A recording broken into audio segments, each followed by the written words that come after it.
I have a challenge to all women who believe that they are beautiful. I want you to make a video or take a picture with no makeup, no filter. You must take all wig or hair extensions out.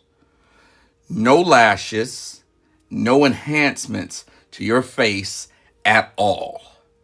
And post it here on TikTok. You guys inflate your value in your mind with the enhancements. I'm gonna just tell them, okay? I'm just gonna tell them. I've been kind of telling them, but I'm just gonna tell them. Men are not interested in women. Men have no interest, no concern with women. Men do not know women are actual beings. Men see women as physical, inanimate objects, aka tools for what? To seek the validation, acceptance of other men. The only reason men continue to have ever had access or continue to have access to women is because women have been programmed for generations to be the easiest thing that men can ever acquire and keep. It is why you've had any. And when you get them, you hide behind their backs and you pick them apart and try to rebuild them in ways that will get you attention from other men. Men do not want women. They have been and still are using women for tools for men.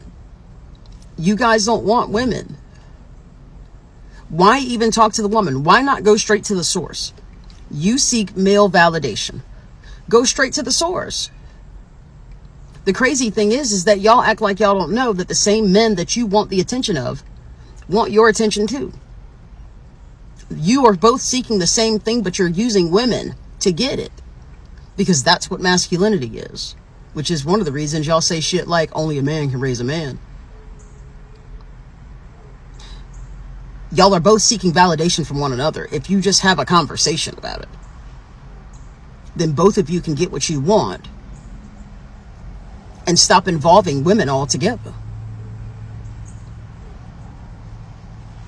You all hide behind women. Yes, hide. Cowardly, man. And I get it. In our community, it's not easy for y'all to be y'all selves. The Bible. That's another conversation. But if there is nothing else, if nothing else makes me nauseous, it's a weak man. A weak man. And here's the thing. Y'all continue strong-arming these women by saying stupid shit like you've said here. Because what you actually do, the way you operate, because it is what you want, it is what you crave, is a literal struggle for dominance. Either you are going to dominate or you are going to be dominated. When two men go into the octagon and one of them is dominated, he knows there is no recourse beyond that. I am humbled. When you go into the octagon and you dominate, you know that there is no other recourse beyond that. I dominated. That's what y'all doing to women. You keep going into these relationships as if they're octagons. You keep interacting with women as if it is a literal fucking fight. And you strong arm them because you are fighting with the wrong people. You are interacting with the wrong fucking gender. You need to go to men. That is where that battle lies. Men behave this way. But then you guys do this with women, and then you complain about how women have adapted and evolved to this dynamic. Women are too masculine. Well, you have really set the stage for dominate or be dominated. And so when women begin to dominate, you hide behind their backs again, open up the panel, and start trying to tweak things to bring them back down off of the evolution, off of their adaptations to you. Men are not after women. Men do not care about women. Men do not see women as beings. They see you as tools to be used to seek the thing that they crave, that they cannot define their masculinity without. Men. Y'all are after men. Just go to the dudes, man. It's a lot. That's a lot. It's a lot. Just go to your homies and tell them, hey, man, listen, I built this shed. I want you to come stroke my ego about it. Come stroke me over it. Well, probably can't do that because you probably can't build a fucking shed. Probably can't rebuild an engine, huh? A lot of the things that are considered masculine, you are incapable of doing. Then you get upset with women when they have to learn to do it themselves. I don't know, maybe focus on you. Focus on how to build yourself in such a way without anybody else that men offer you their validation. Because here's the thing. If I claim to be something and I claim to be that thing for somebody else, that means that they would flock to me. I would not have to chase them or run them down about it. They would flock to me. So if you are not getting the male validation and acceptance that you are craving, it suggests that you are not exuding what needs to be exuded. You keep tweaking women, and women keep allowing it, because you're not getting the validation, because that's not how that works. Go learn how to build a fucking car. Go do manly things. You know how to start a fire without a flame? No?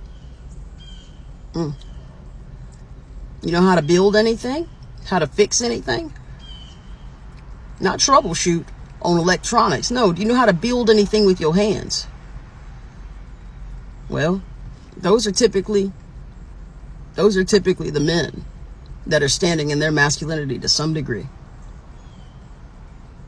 So if you're having to chase down the validation of other masculine men, it means that you are not masculine enough to be in the octagon with them. And if you're not masculine enough to be in the octagon with them, there is no struggle.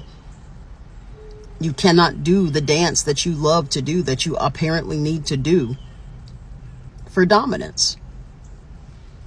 When men who actually embody masculinity see you, they keep walking. They won't get in the octagon with you, so you can never do the physical tussle of dominate or be dominated.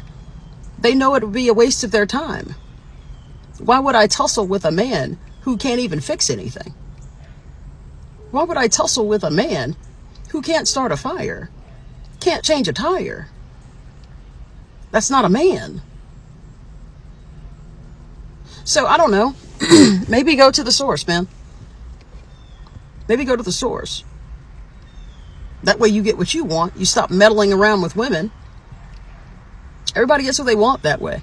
Because women have made it very clear they are done dealing with y'all. But you can't take no for an answer because you literally have not evolved. You have built no adaptations to be a solitary creature that you claim that you are. You wither without women. And yet you keep strong-arming them when you don't want them at all. You want men. But you know men do not care for you the way women care for you. Y'all are fucked up out here, man. As a woman who dates women, it is mind-boggling to date women who have dated men and to see how utterly fucking astounded they are when I treat them like human beings. When I compliment, when I reinforce the good things about them and don't just tear down everything. Because I'm not insecure in who I am and therefore need to run around tearing apart all the things. Listen, men do not want you, women. That's not what they're after. They're using you for a tool to seek out the thing that they crave, the thing that they cannot define themselves without, and that is other men. Other masculine men, they think. And women, y'all don't want men. Y'all keep asking men to be these soft, emotional creatures that they are not. You want a woman You just want her to have the parts of a man. Y'all are so confused out here. It is a crazy thing that I can sit here. Well, I guess that makes sense. I sit between you two, and I look on each side of the table like y'all are a fucking mess. Homie, just go to the men. Leave the women out of it. You'll get what you actually want that way. And you won't tear down women in the process. Who convinced us that getting huge and putting on muscle would attract men, other men? Because the women were trying to tell us when we didn't want to listen. We thought there'd be some like level of jackedness, of hugeness. You'd get another league of women like as soon as you get big enough. You know what was in that other league? More men. Who convinced us that getting huge and putting on muscle would attract women? Men date for men.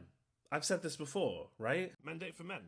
I've said that before. I'm pretty sure I've said women date for themselves, men date for men. We're all agreed that a lot of women date for themselves and a lot of men date for other men, right? I feel like you guys need me to say not all men. Like, that'll make this message easier to swallow. Okay, not all men. Maybe not you, maybe another guy. But I'm just saying a lot of men, whether it's in the partners they choose or in the methods they use to try and attract them, have a really odd habit of dating for other men. You were also mad at me for saying this when I was trying to help you. You just don't want to believe it because you don't like hearing it. I'm wondering if it's because you know that developing muscles is way easier than having to develop a personality. Looks maxing, whatever the hell that is a much easier thing to do than just, developing a sense of self. Let me say this calmly. Most of the things that men optimize for are the things that other men tend to care about, not women. The only people who come on this app to humble me about the way I look are men. I've told you all, I fell rock climbing years ago. I wasn't able to walk for 2 years.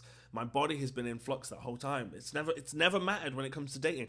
And I don't care if you believe it or not. Every woman I've dated is so far out of my league, it's unbelievable. I know the look of men when I walk into the bar with someone who look at me, look at them and go, oh, I know that look of surprise. I don't even dress that well, really. I wear Adidas all the time on these videos, and yet people are still in my DMs. I do know how to put an outfit together, I just can't be bothered. Women are not ruled by their attraction in the same way that men are. Yes, of course they look, and they gawk sometimes, for sure, and I'm sure in private they comment on things that they like physically, but when it comes to their decision making, particularly around relationships, it doesn't dominate them the way it dominates our decision making. They want somebody with a sense of self, they want someone comfortable, they want someone interesting to talk to, someone easygoing. Your physique is the addendum to those things. It's not the headline. Every time we say this, people don't want to listen. I don't know why we don't listen to them when they tell us, like they're lying. Like all of them are in on the same lie. I post my physique, 47 responses, 47 DMs. Guess what they were? Men! Only men!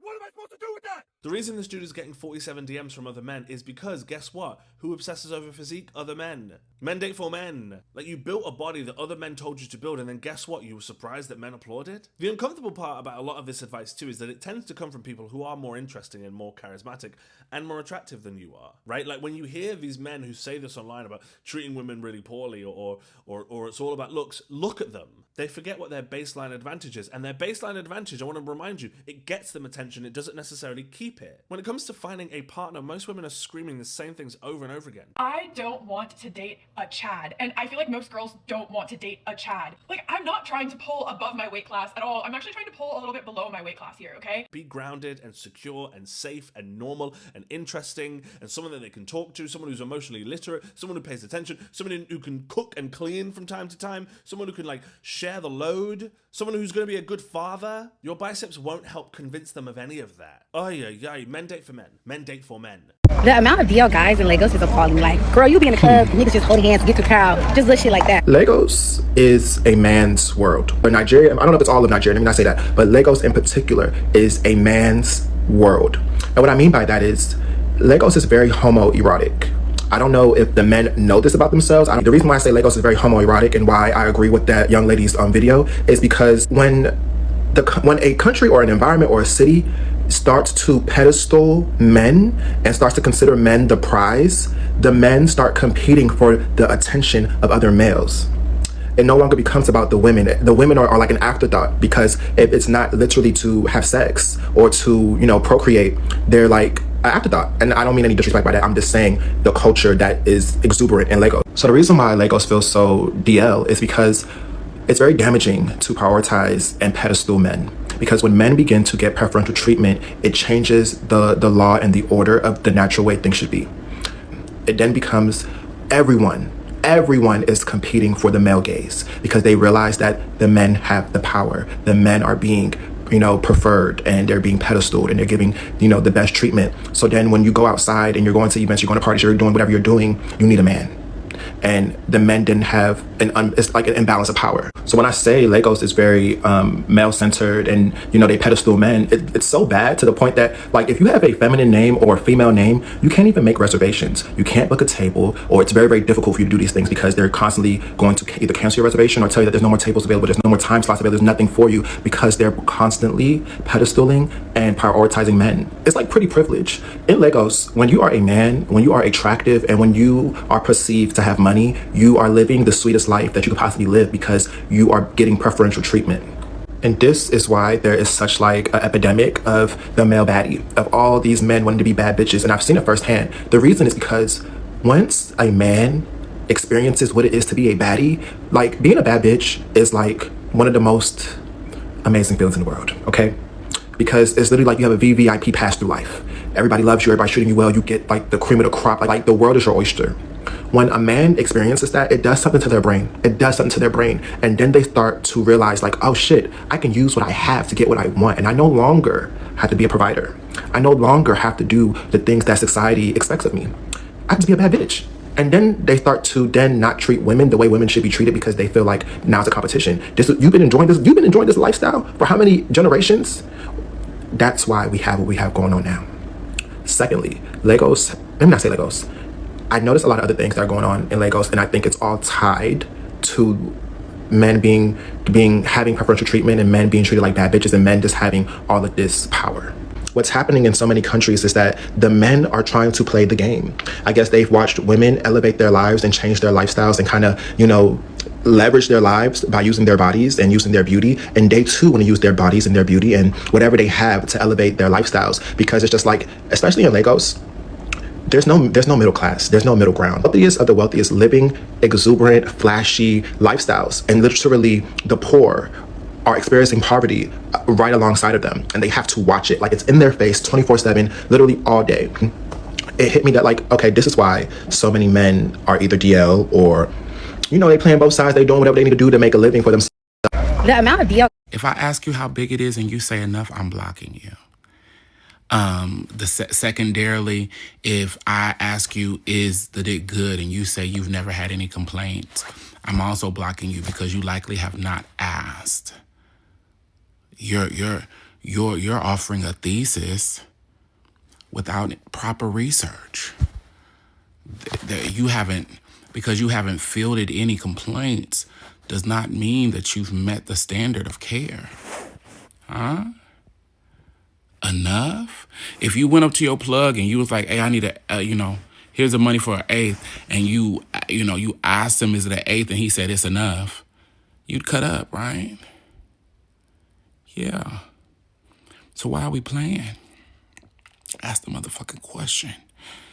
And the gag is, you'll never know if you're honest. There are times that a person is deeply interested in a snack. They don't have time for a meal.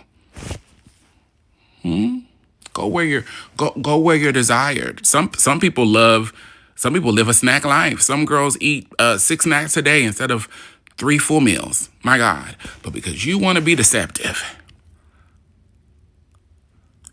you played, so you're blocked. The question was, is it big or not? Well, what is big to you? You know what big is, nigga. Because you hoe ass niggas be looking at other dicks. You know what big is. Yeah, you know what it is. My God. And you know what good is also.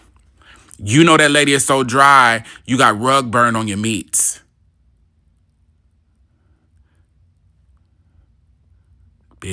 Because in my experience, most of these men comprehend the impact of oppression and how ridiculous these standards that are put in place on the bodies of women and femmes are.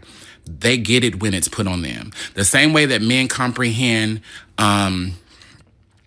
consent when it's gay men who are in their inbox, and all of a sudden they understand that you should only have to say no one time, or you should, people shouldn't assume that your body is available to them just because you show your body. It's so funny to watch male, like, adult content creators who will sit up there and have more deeper suntan on their asshole than the average Real Housewife of motherfucking Beverly Hills,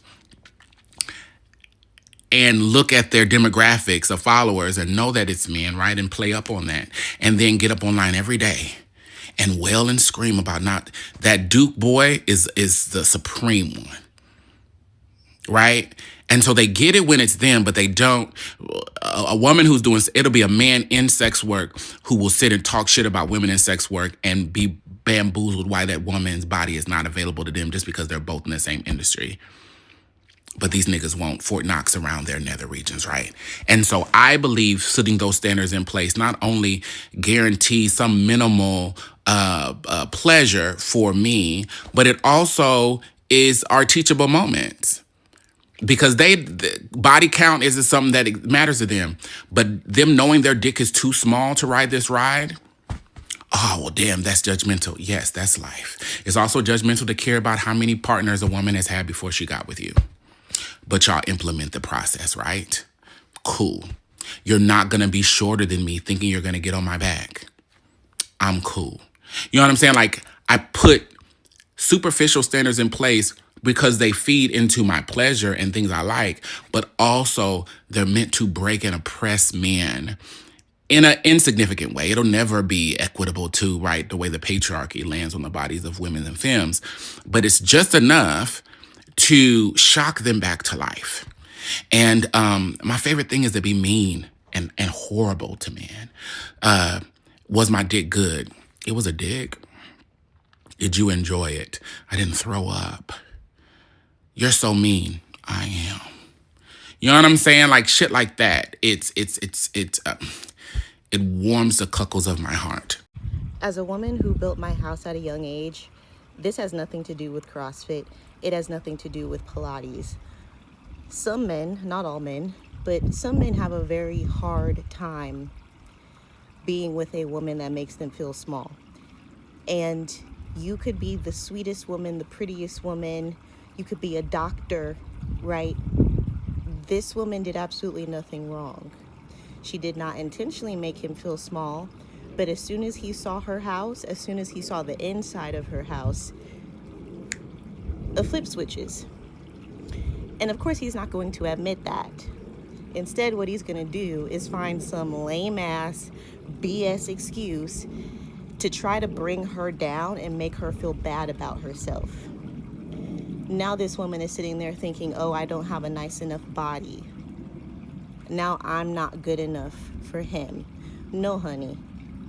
You make him feel this big. And there's nothing you can do to change that when you are dealing with an insecure man. It's that simple. They'll never admit it. They will instead try to find a way to make you feel like you are the problem.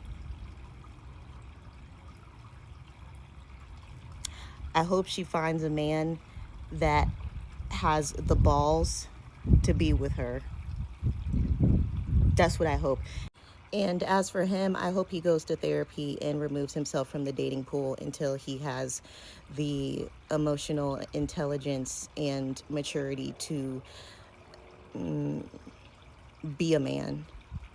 I think Love is Blind continues to make it clear to me how much of a humiliation ritual dating is for women above a certain age.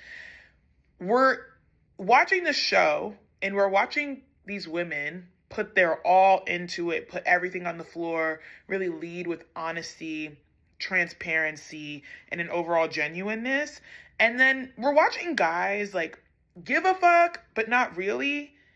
And then we're watching these women be firm on these decisions, like not having kids, having the guys go against these decisions, and then watching the women in the same breath go, Well, I mean, like, like, I'm not a definitive no, I'm not a definitive yes, like, I could be convinced.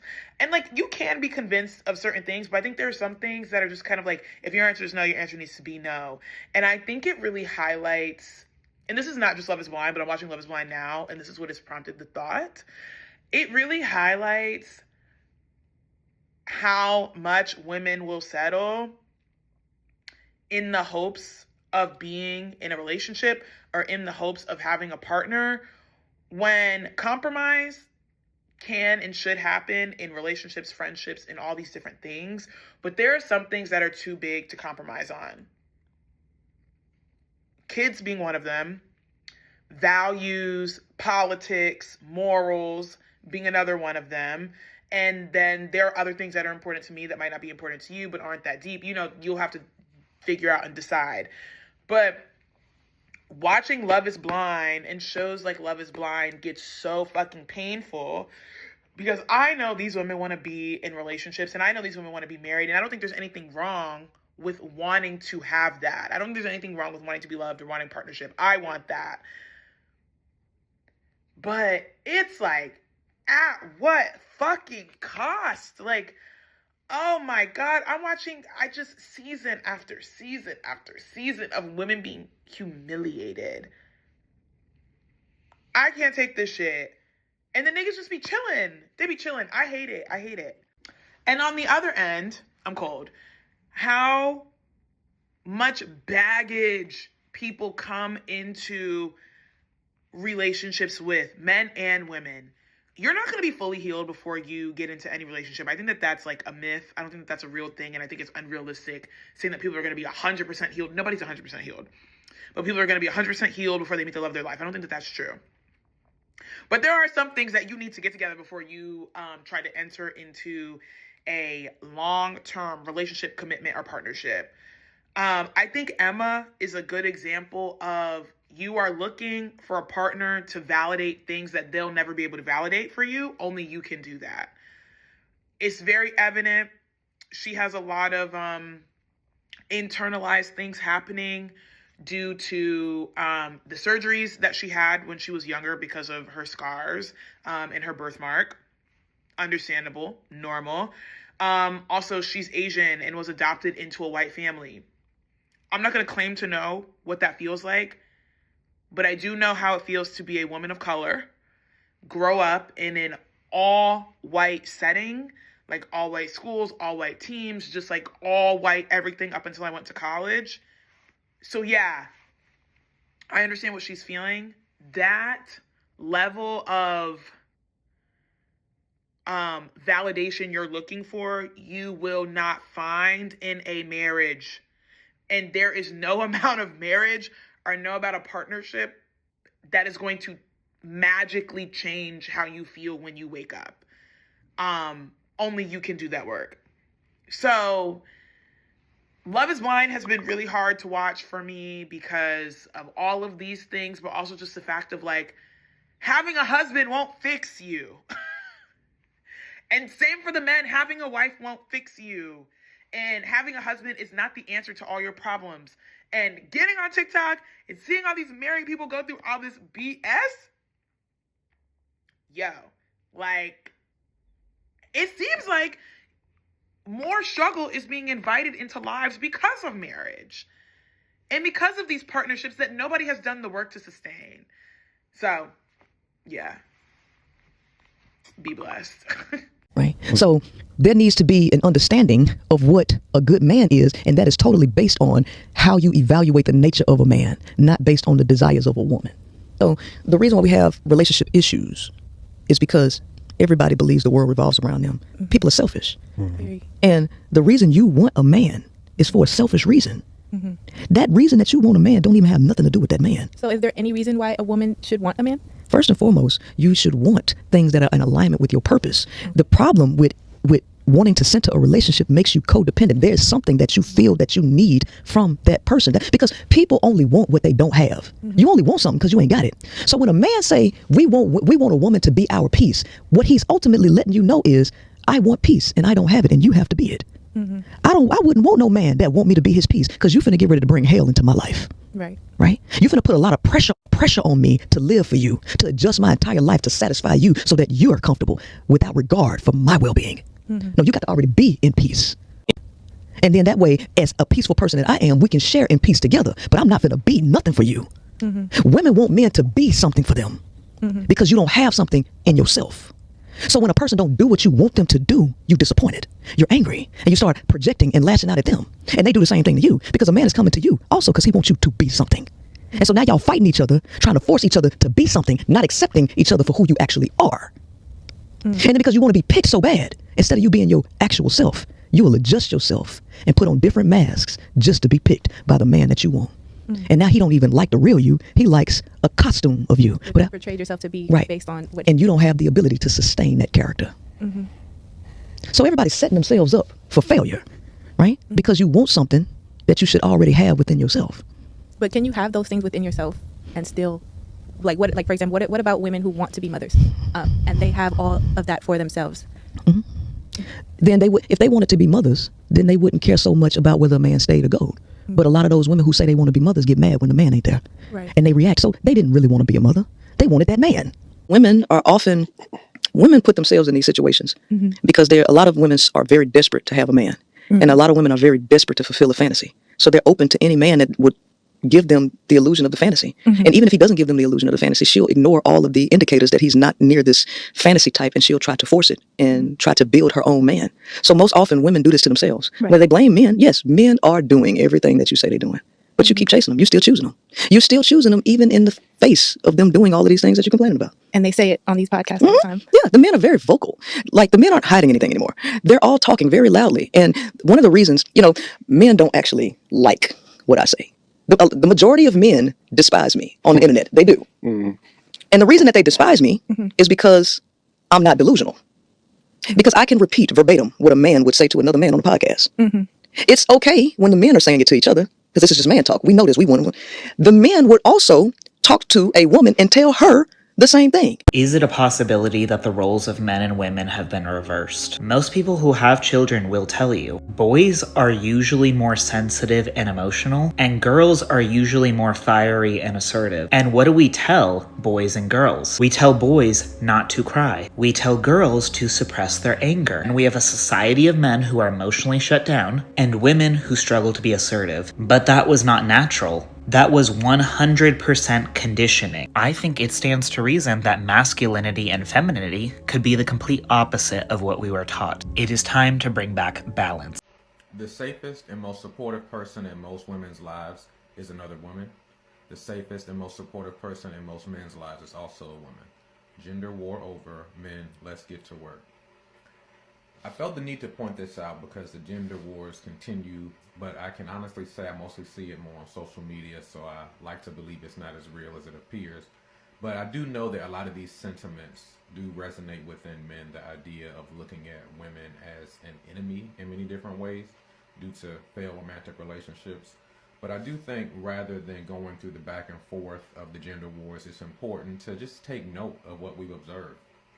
We've observed that women have a lot more depth in terms of their community with each other. They support each other very well. And beyond that, they support each other in ways that oftentimes men don't. So in a simple way, we can say that women have soft skills, something that men aren't typically socialized to emphasize. So while there's so much that can be said about differences in cultures and gender and so on and so forth, let's be clear. Women tend to be a better support system to each other than men are to each other. And that's something that we can learn from them. So let's focus on learning soft skills, empathy, and developing emotional intelligence to not only better love our own selves, but also those around us.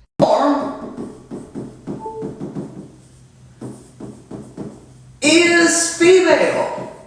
The male's body is based on the female design. Well, here's the issue. The Y chromosome is not responsible for maleness.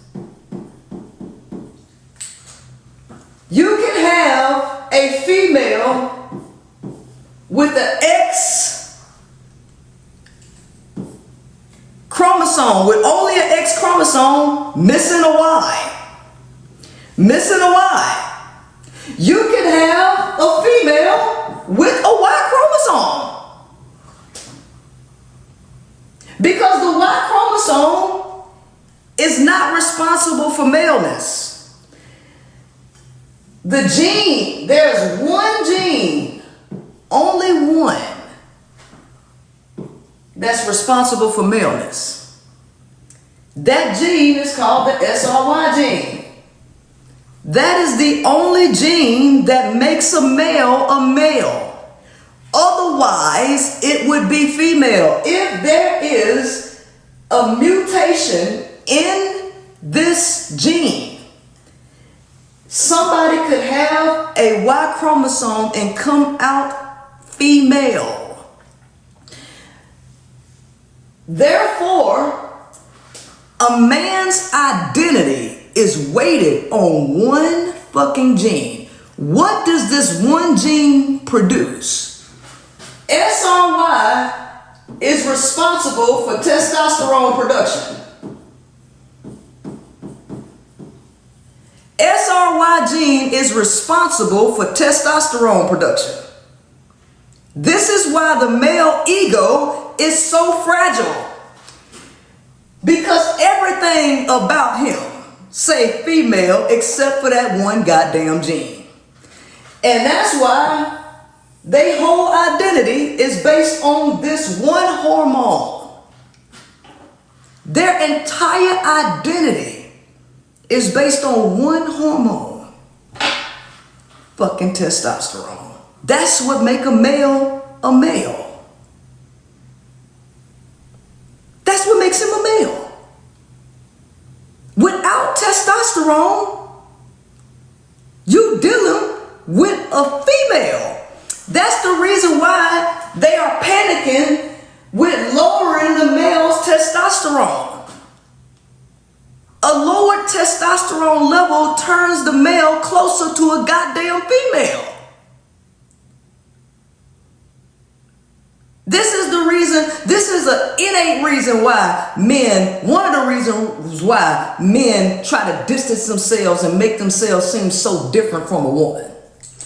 Because it's banking on this. It's banking on that.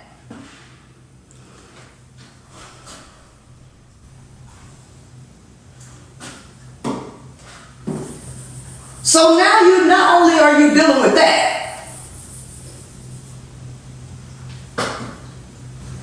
not only are you dealing with that, right? You're dealing with another truth. That's the biggest issue of them all.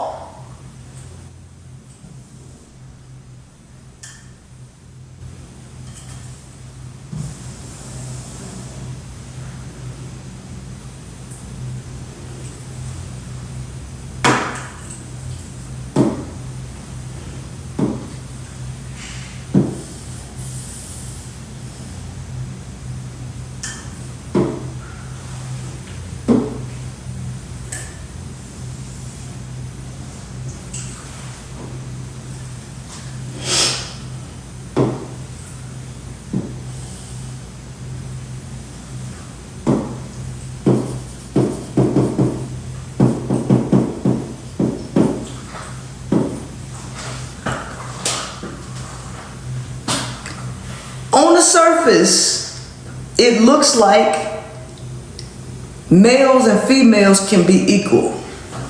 Males and females are not equal. Okay? Males and females are not equal, and you can't treat them like they are equal. And this is how women fuck males up. And this is the reason why males resent you as women. Males resent you as women because of this right here that you don't understand. If you want a better world, women would have to get out of their egos. Do men have problems? Do men have problems? Yes, they do. But you can't act like you don't have an effect on males. You want to sit up here as women and talk about how males affect you, but you act like you ain't got no effect on them. You do, sweetheart.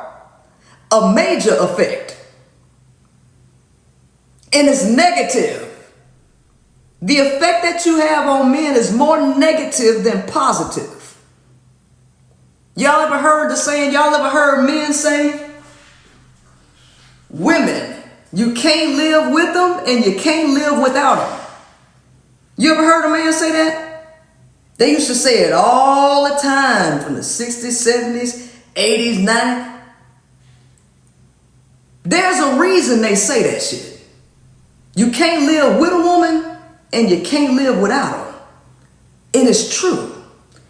It's very true. So, to make a human being has 46 chromosomes. Human beings have 46 chromosomes. Not 12, not 33, but 46. The nature of human beings, the purpose of human beings is survival and reproduction.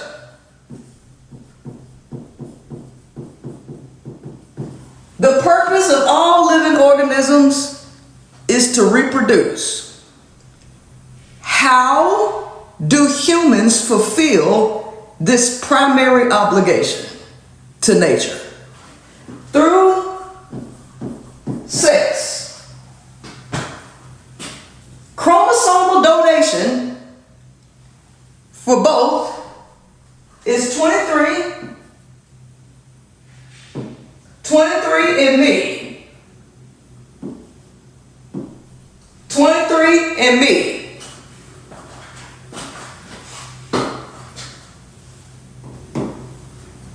And that gave you 46. Now, this the reason why you think that it's equal. This is why you think men and women are equal.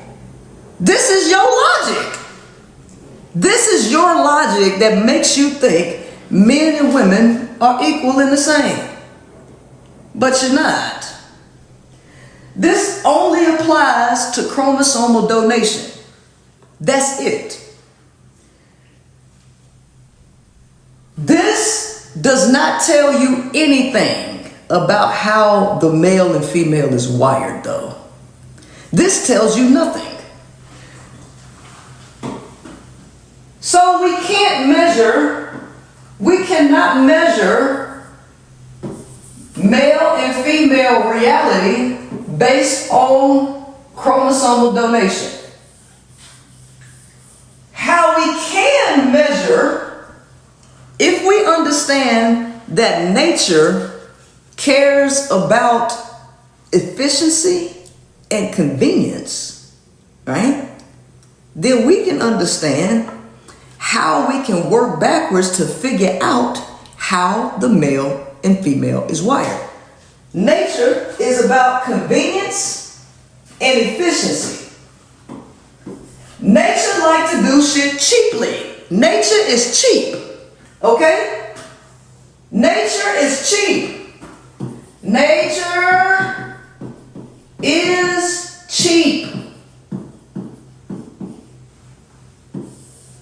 It likes to do things efficiently and conveniently. That's gonna matter here in a few minutes. This is gonna matter in a few minutes.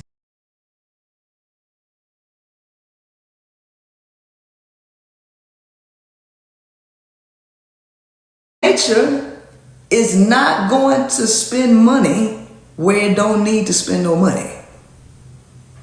Do you understand? Nature is not going to spend unnecessary dollars. Keep that in mind. Nature is cheap. So, in order for us to understand what the male and female, how the male and female is actually made up, we need to analyze something else. We need to analyze a different metric. We need to analyze risk-taking.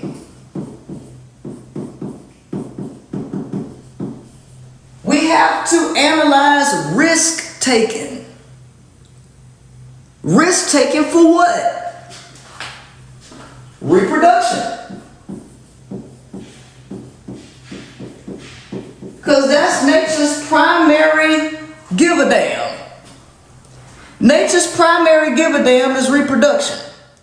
So, we need to figure out who takes the most risk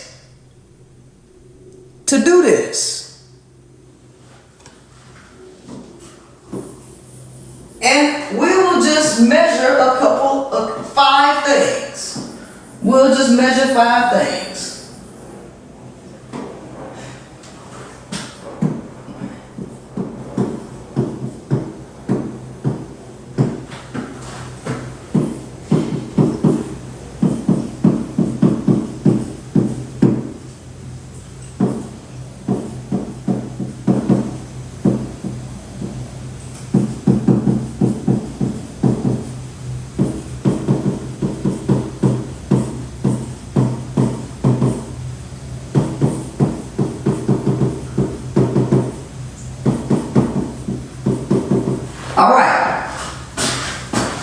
We're going to ask these, we're going to see who take the most risk of these 5, okay?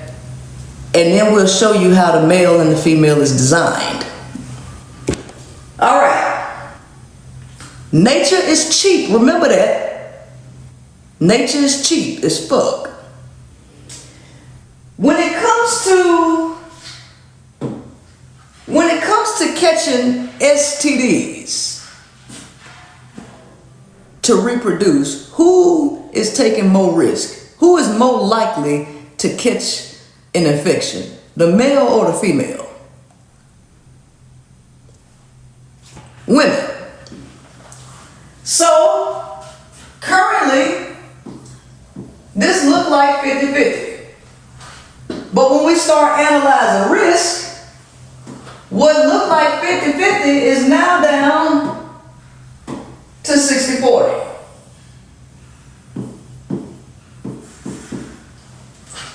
It's now down to 60-40.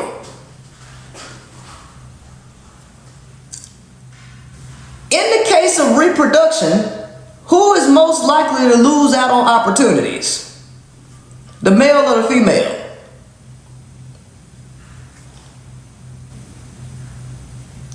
Female. The female. You get pregnant, you lose your job. You gotta cut your hours.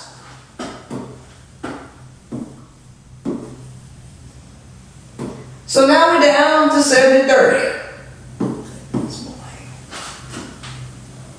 Now we're down to 70-30. To reproduce, who the one who is gonna risk death and violence? Is the man gonna be at more risk of death and violence being in your presence, or are you more at risk of being in death and violence in his presence? That's right, you take that risk. So now we're down to 80-20.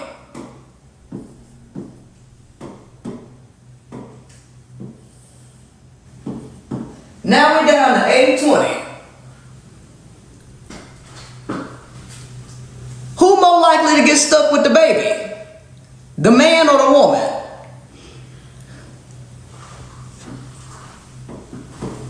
We down to 90-10 now. We talking about risk taking.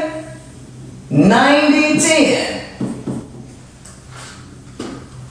And who's most likely to have their health, their mental health, and their physical health decline due to reproduction? Male or female? We down to 95-5. We are down to 95-5 now in terms of risk taking. Well, here's the thing. we're only analyzing natural risks.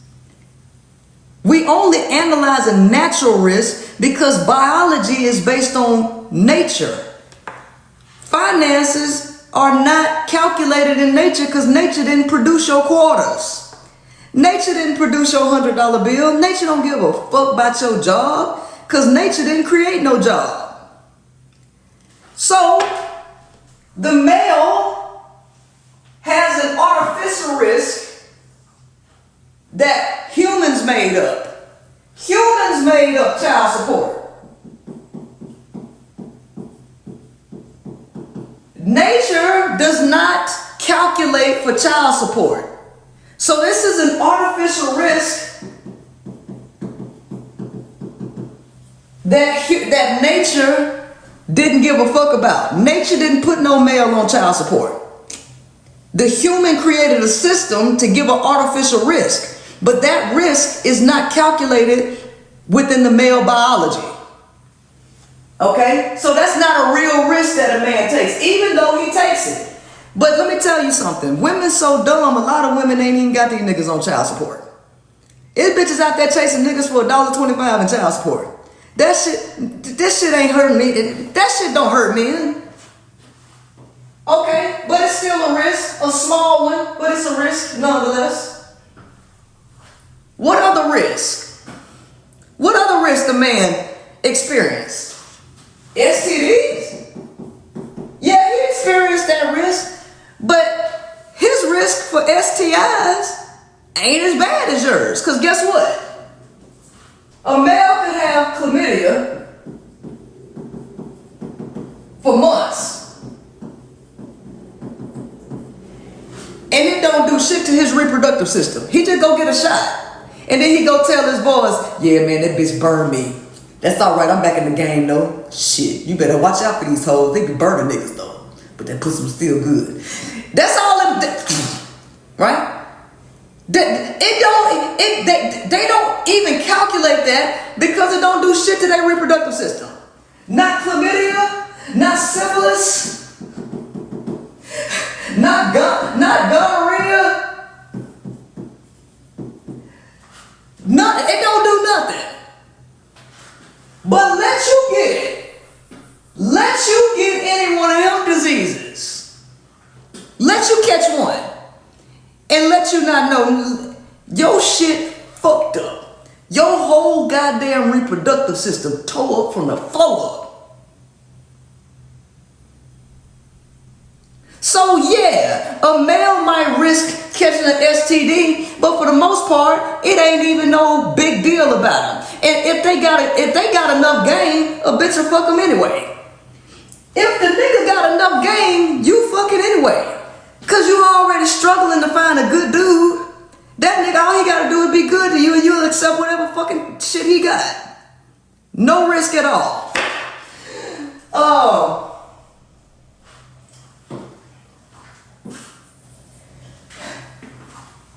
So, going back to nature is cheap. Going back to nature is cheap. Because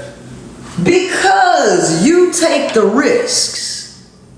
Because you take this risk, nature has to spend more money, more energy, and more resources to make your body and your neurological system more efficient. The female costs more to make.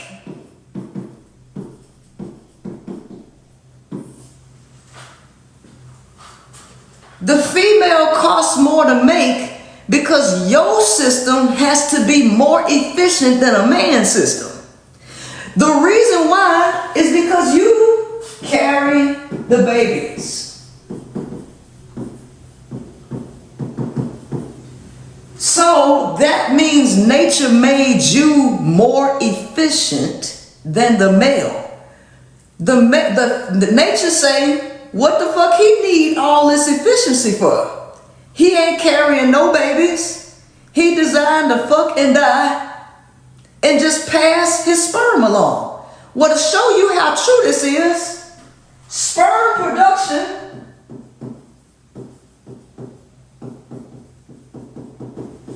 cheap.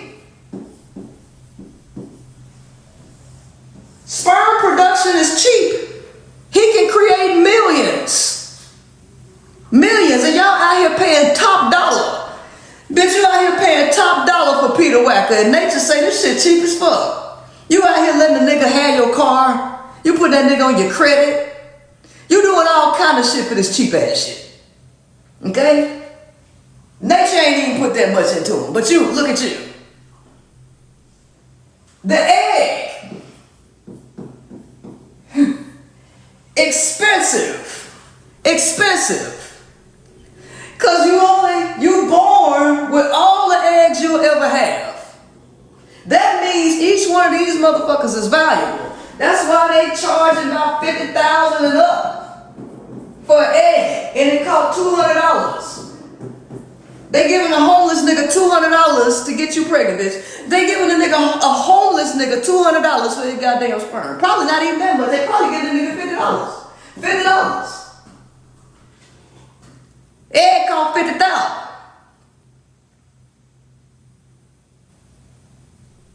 Cause the male is cheap. The nigga cheap. And y'all out here paying top dollar. Shame on you. Shame on your ass, right?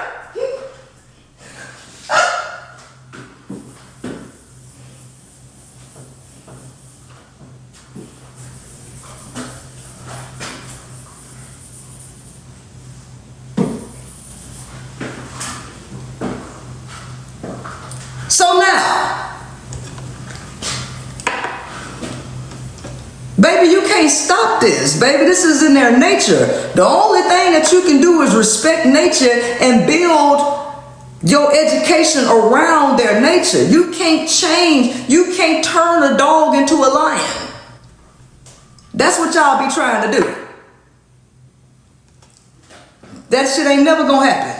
So now, nature say it don't need to invest in the male as much as it needs to invest in the female. So the male is not made nearly as strong as the female internally. The only reason that the male has more physical strength is because he has to fight other males to get access to the female. Other than that, that motherfucker would be weak externally too. Right? Ain't now one of y'all ass the prize. Humans are not the prize. Neither one of y'all ass. That's your problem. That's your problem. Y'all think, now one of y'all, the earth trying to get rid of all the humans right now. Trying to get your ass out. Okay? You're tearing up the whole goddamn planet. You're fucking up the seas and everything. Ain't now one of y'all a prize. But anyway, that's a topic for another discussion. So, nature say he is cheap in this equation. Well, here's the problem. The male is not nearly as capable as the female. But women are lazy. They don't want to do shit. You want the male to carry the same amount of burdens that you carry. You are 95% more capable in a variety of areas than the male because your body was designed to be more efficient and more capable because it ain't just you. The male don't have nobody to worry about but himself. So nature did not invest. You think I'm coming up with my own science? No, I'm not. No, I'm not. Because you can go Google all this shit. You can go look on national medicine. You can look on the peer review site. You can look at the peer review site. Everything that I'm saying is verifiable. I don't make up shit. Don't have to. So here's what you do. Here's what you end up doing.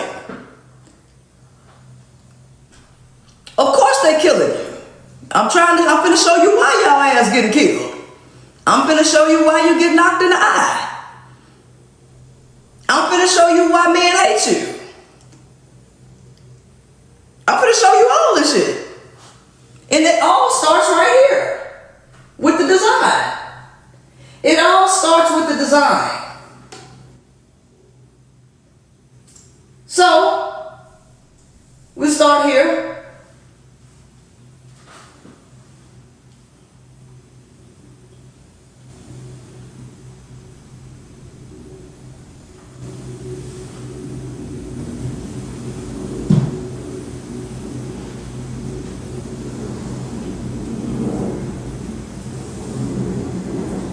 So we're going to take that from a circle to these boxes now.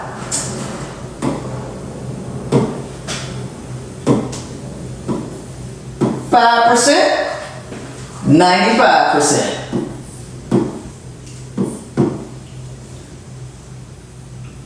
Which box do you think can hold the most shit? Which box do you think is capable of holding the most shit?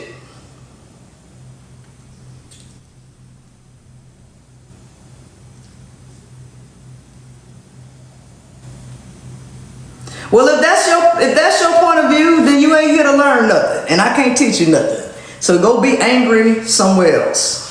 Go be bitter and angry somewhere else, because you're not here to learn nothing. I'm here to teach people who want to learn so that you can navigate reality better. Bitter people. I deal with people who want to educate themselves, because the reality is you even more evil than the men that you say is evil. Women are even more evil than the fucking men. Right? Mm-hmm.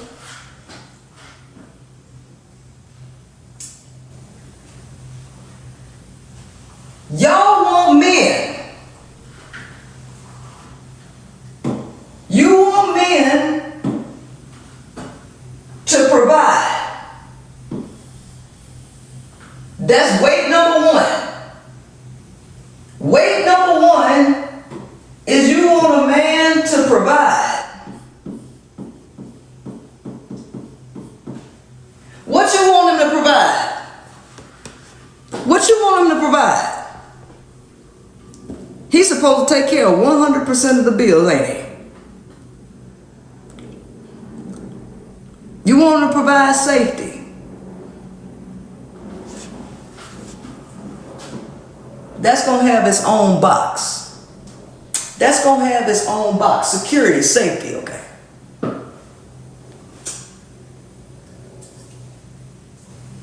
I'm going to give you already know providing, y'all automatically mean finances. You want the man to take care of you. Let's keep it a buck. That's why y'all follow sprinkle sprinkle, so you can get $1 out of nigga. Alright? You want $1 out of nigga. You want multiple dollars. You want the nigga to provide 100%. That's what you expect. That's what you expect. 100%. Okay?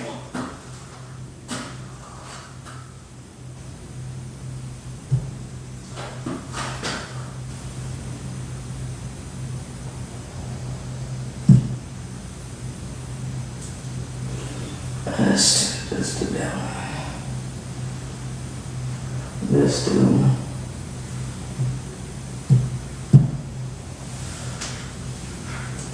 Let's do.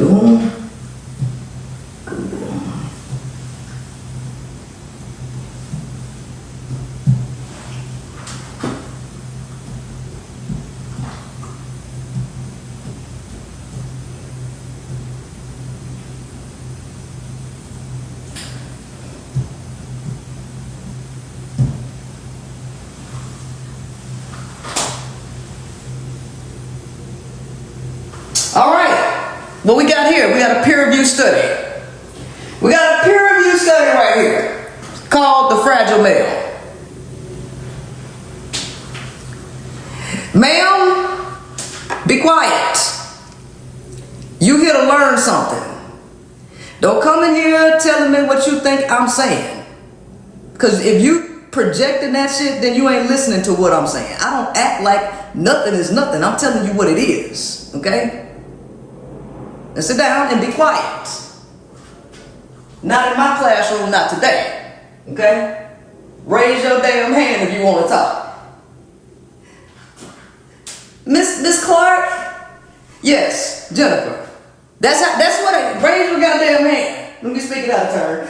Anyway, fragile male. What does this review say? Let me put it right over here. Okay. The human male is on most measures more vulnerable than the female. Part of the explanation is the biological fragility of the male fetus, which is little understood and not widely known. A typical attitude to boys is that they are or must be made more resilient than girls. This adds social insult to biological injury. Culture and class make a difference to the health and survival of boys. The data presented here have implications for the clinical management of male patients as well as for the upbringing of boys. Okay? All right?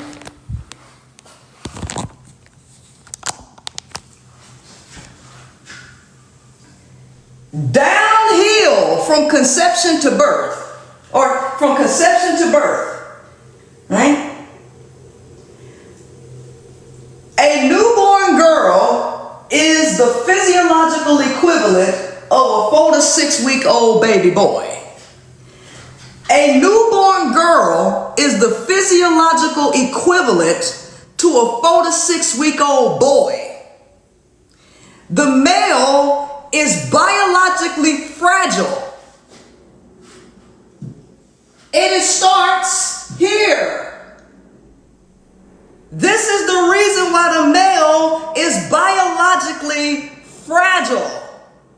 Because nature did not design him to be efficient, because he does not play the biggest role in your human reality. The female plays the biggest fucking role. But you, as women, have these big ass expectations for somebody who is far weaker than you. The illusion is that men are stronger than you because they're physically bigger than you, but they are mentally, psychologically, and physiologically weaker than you. It's only a fucking show on the outside. It's a goddamn show on the outside.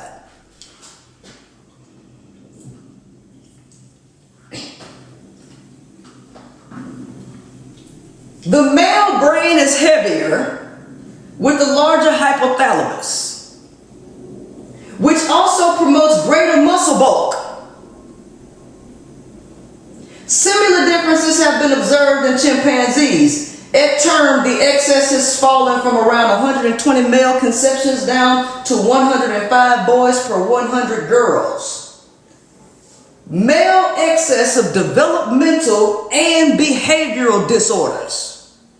The male is injured. He's injured. By the time a boy is born, the pattern seems set. Developmental disorders such as specific reading delay, hyperactivity, autism and related disorders, clumsiness, stammering, and Tourette syndrome occur 3 to 4 times more often in boys than in girls. Although girls, when they have such a disorder, may be more severely affected, conduct and oppositional disorders are at least twice as common in boys. Genetic factors are known to play a part, varying from low heritability in conduct disorder to high in autism. But why are they all commoner in boys? If you just came in here, then just sit down. Don't come in here, listen, don't come in here with your fragile egos. If you a male that just popped up in here, sit your ass down and learn something about yourself. Because y'all ass ain't as strong as you trying to promote yourselves to be, which is the reason why y'all struggle in reality. You struggle trying to take on duties that you really ain't wired to take on. You trying to take on responsibilities that your ass can't handle. You trying to live up to an expectation that you can't reach because you wasn't designed for this shit. That's why the suicide rates are so much higher in males. That's why substance abuse is so much higher in males. That's why homelessness is so much higher than males. This is the reason why your ass is walking around here so fucking angry. This is the reason why you're failing. This is the reason why you're lonely, because society don't know shit about y'all. And they all putting too much weight on you. But your male identity, your idea of masculinity, holding on to trying to uphold some shit you ain't designed for, is killing you. It's killing you. The first solution is to acknowledge that you ain't designed to carry all this damn weight and move your ego out the way and admit that you can't do it. But that'll hurt your ego because you don't want to be seen like a bitch to a woman, and you in competition with males, so your ego gonna get in the way because you don't want to admit that you can't do it. You don't want to admit that this shit is too hard. You don't want to admit that it's unrealistic, but it is.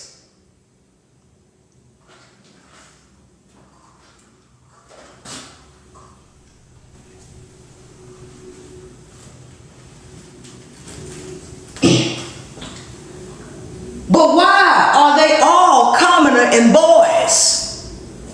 None of these conditions is sex linked in the classical sense, but skews at all propose that the X chromosome does carry some of the burden of the social and cognitive deficits that are common to many, but not all of these disorders. They found that people with Turner syndrome, those with an X chromosome from their mothers who would be boys if they also had a Y chromosome, had significantly more hyperactivity, attention deficits, and poorer social and emotional expressivity than those with X chromosomes from their fathers.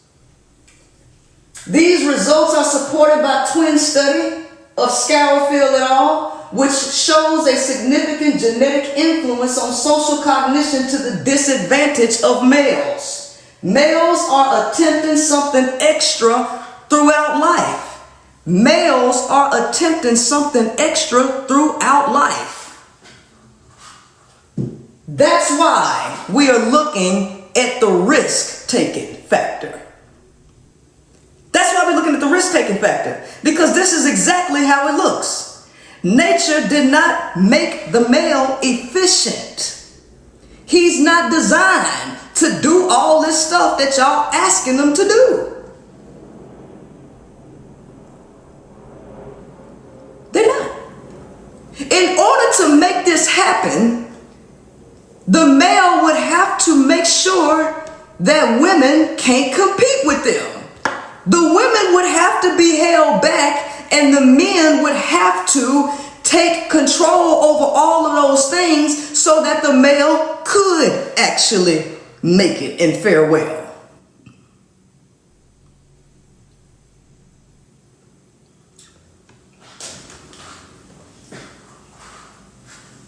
Y'all want the male who is biologically fragile to carry all the weight in society, while you believe that you're just supposed to sit with a mimosa in your hand and just be taken care of. The motherfucker with all the goddamn capabilities think that her ass supposed to just sit and be worshipped and taken care of and not doing a goddamn thing. While you sit and wait for the motherfucker with biological injuries to carry all the goddamn weight in society. And then you wonder why they annoyed with your ass.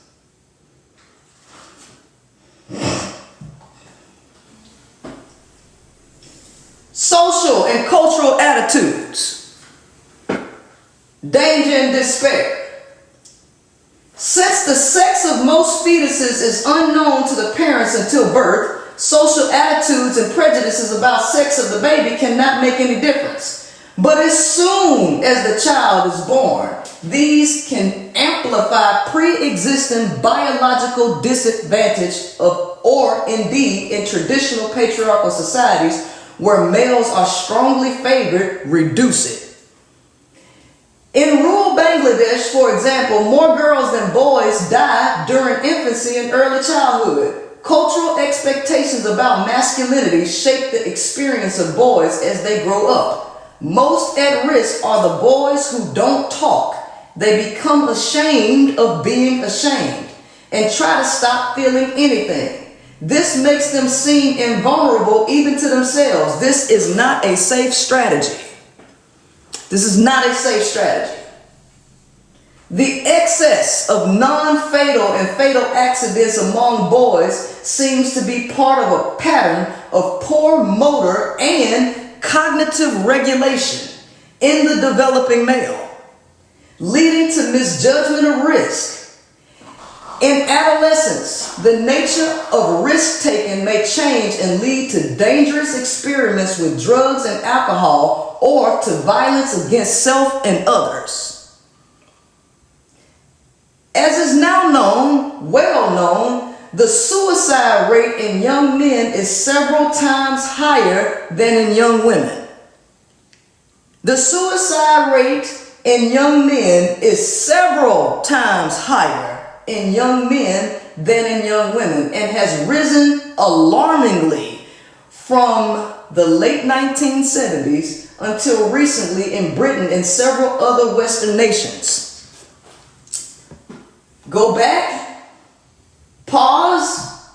This study was done in the year 2000. This was done in the 2000s. Jesus Christ. Can we get out of here? We're gonna close that. That's what we need. That's what we need right here. We're gonna close that. That was done in the 2000s. We got an increase here.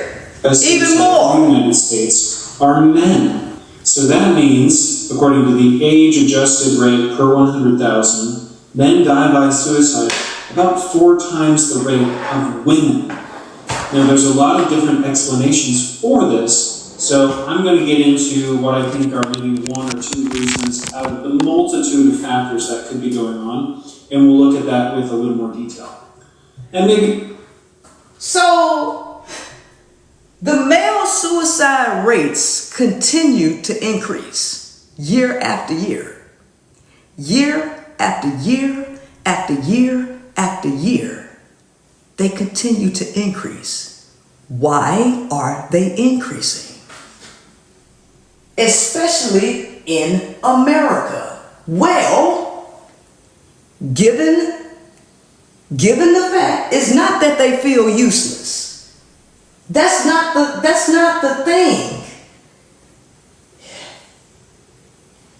You're expecting the male who is biologically fragile to take care of 100% of the bills, to be seen as a man.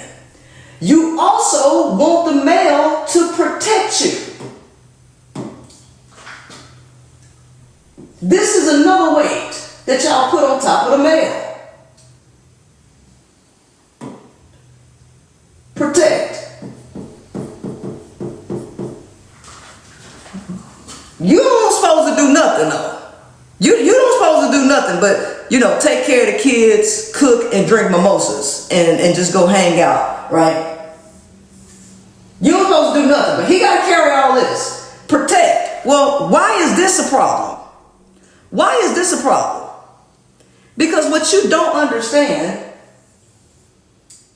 is that the risk that males take in nature to reproduce, the biggest risk that a male takes is to fight other males. The biggest risk that a male takes in nature is to fight other males. Well, guess what? That means males are naturally fearful. Males are naturally fearful of other males because they are designed to be hyper alert of male threat.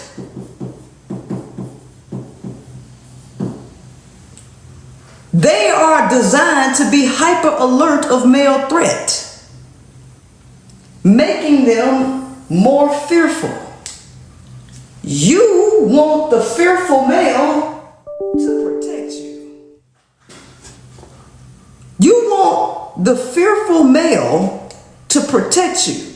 And then you wonder why the male will see you get into an altercation with another male and they'll walk off. If a male is harassing you or whatever on the street, they'll look and they'll keep going. And so the men have a problem with you putting them in danger.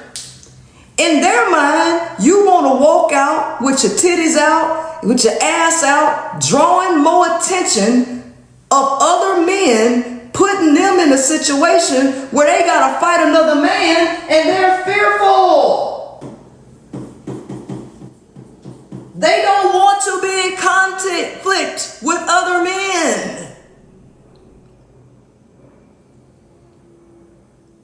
That's not the only reason they want you to cover up. That's one of the reasons.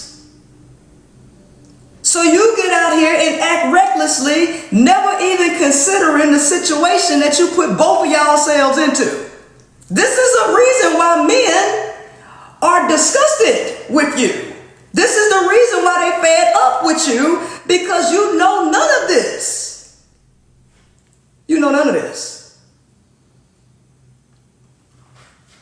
Why do you think the men are not bucking up at the system? Why do you think they ain't bucking up at men that are dominant? Because males are fearful. And y'all done put all this weight thinking that all of them designed to protect you.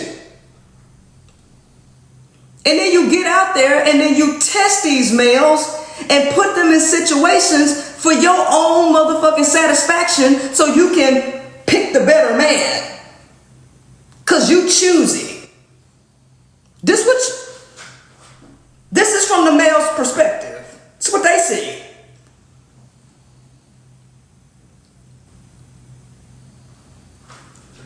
You got that all on the person that only got 5% risk in sex.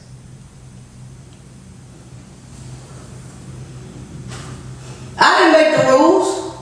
I didn't make them. I just see it. I see the game for what it is.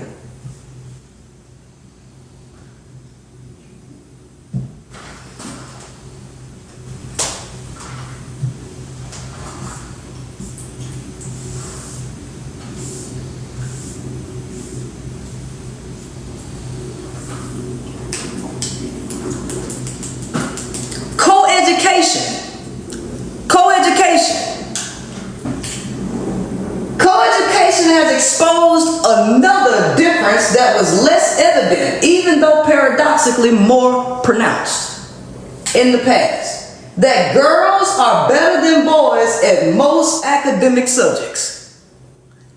Girls are better than boys at most academic subjects. Results of the GCSE, General Certificate of Secondary Education examination, taken at 16 in England, have only relatively recently been collected on a nationwide scale, but they show a considerable gap between the sexes in scholastic achievement. 42.8% boys compared with 53.4% girls get grade C or above at GCSE. And in lower social classes, the gap is even greater. Boys mature more slowly than girls and later tend to catch up with girls academically. Disruptive, quote-unquote, boyish behavior may be less tolerated in modern schools than it was in the past. Males, meanwhile, tend to have superior skills in mathematics and other non-verbal tasks.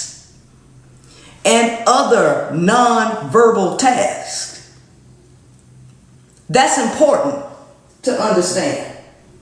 Let's go to nonverbal, adding that right here. They excel in nonverbal tasks.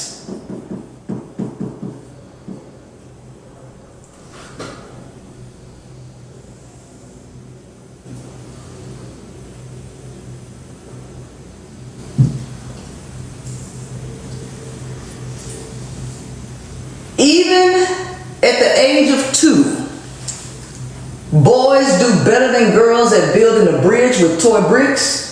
In general, males are better at spatial and navigational skills such as throwing, map reading, chess, and architecture, though these are not invariable advantages. Spatial ability, for example, is better in female than male Inuits. Yet males everywhere have consistently maintained a superior ability to match figures rotated at different angles. Girls have better literary skills and are more aware of and explicit about their feelings, while boys tend to clam up, especially when their emotions are high, and just feel uncomfortable and awkward without knowing why. Naturally, boys do not have high-level communication abilities. They don't have high-level communication abilities, and they don't even understand or have words for how they feel on the inside. But guess what you want? You want the male to be emotionally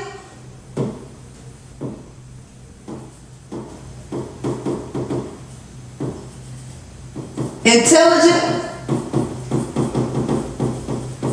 and invested. This is all the shit that you want from a male that ain't wired or created to be as capable as you are. This all the pressure you putting on them. All these expectations while you over here don't have to do shit but take care of the kids that you brought into the world and cook a couple meals. This the reason why men think your ass ain't doing shit. This the reason why they think you taking care of kids is so fucking easy and that this is all you gotta do, because in reality, look at all the shit you expect them to do with less capabilities. With less capabilities, you expect them to do all of this. And from their point of view, you ain't really doing shit.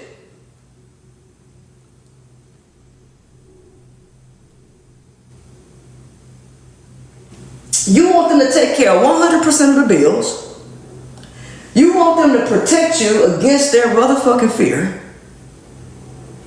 You want them to be emotionally intelligent and invested, even though that's something they struggle with from motherfucking conception. Girls have better literary skills and are more aware of and explicit about their feelings, while boys tend to clam up, especially when their emotions are high, and just feel uncomfortable and awkward without knowing why. The much-studied defect, alexithymia, lack of an emotional vocabulary, is much commoner in boys. Alexithymia is associated with deficits in interhemispheric transfer across the brain, a feature also noted in Hopkins and Bard's study of infant chimpanzees. Y'all want males to do some shit that they ain't capable of doing. And then you get mad when they can't reach these goddamn unrealistic expectations, and then you wonder why they abuse substances. You wonder why they get out here and say that you are a problem.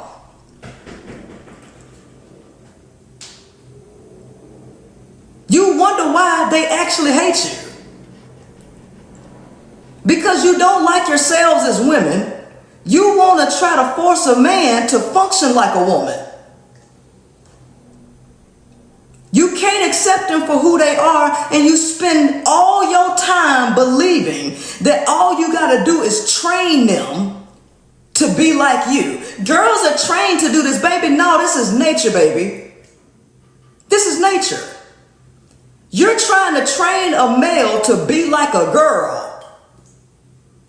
And then you wonder why they want to get away from you.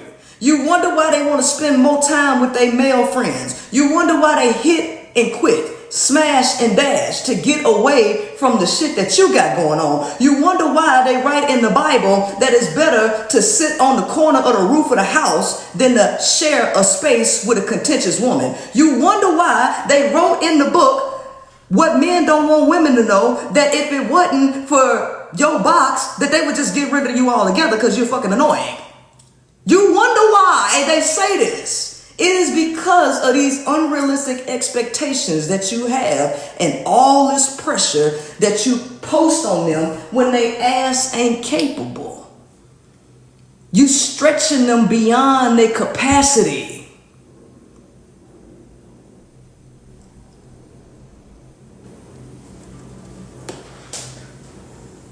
You want to groom a male to worship the ground you walk on. Open the door for your woman. Pay for everything. Worship her. Take care of everything. While you get to be reckless at the mouth, not consider their limitations, not consider how they walk through the world. This is the reason why when they get access to power, they make you hurt. They put your ass through pain. Because you don't realize the type of pain you putting them through. You think you're not doing anything.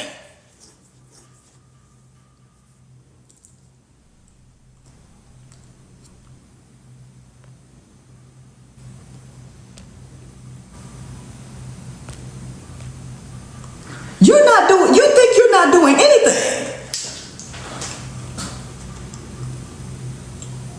But you are.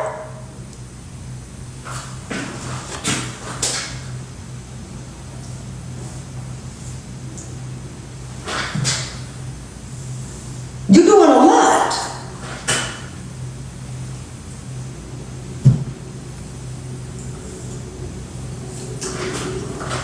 Even though almost all the most powerful positions in politics and business are still occupied by relatively few men, recent social changes in post-industrial societies do not favor the majority. But in the rest of the world, men retain social advantages. 2/3 of the 960 million illiterate adults in the world are female. Disorders of addiction, particularly substance abuse, are commoner in males.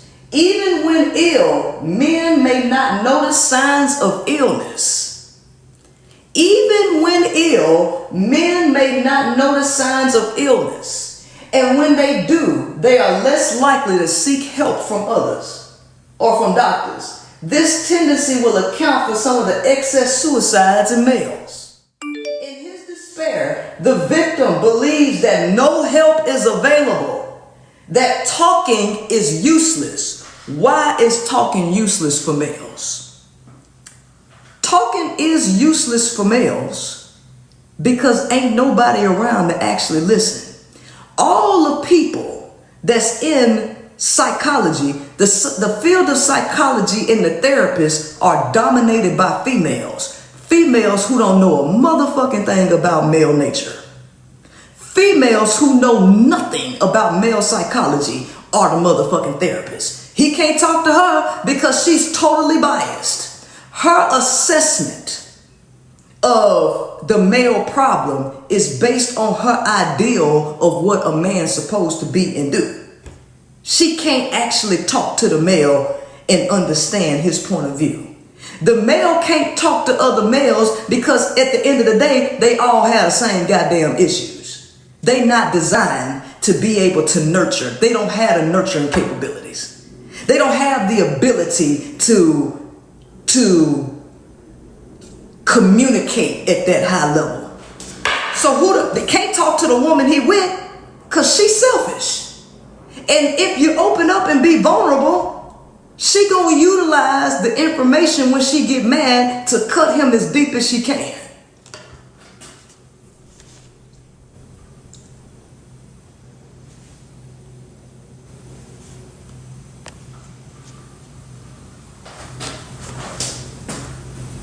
So who can they talk to?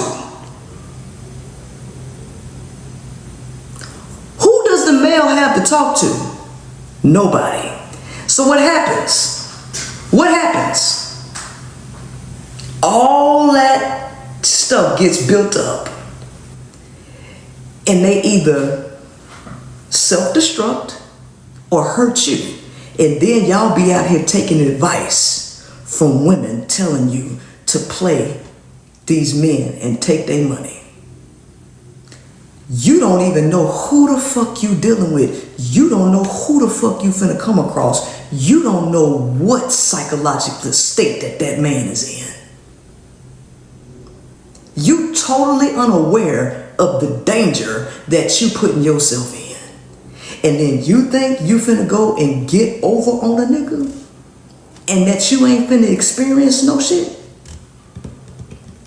You think you can do whatever you want to do and get away with it and just sit up here and say, well, they ain't supposed to. A real man won't do this. Girl, you don't know nothing about no real man. You don't know nothing about a man, period.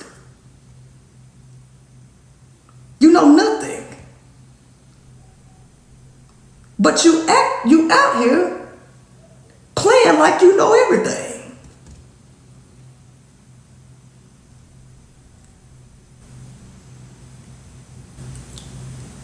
But you want to birth male children all the time. And then you wonder why the male blames you. You wonder why the male blames you.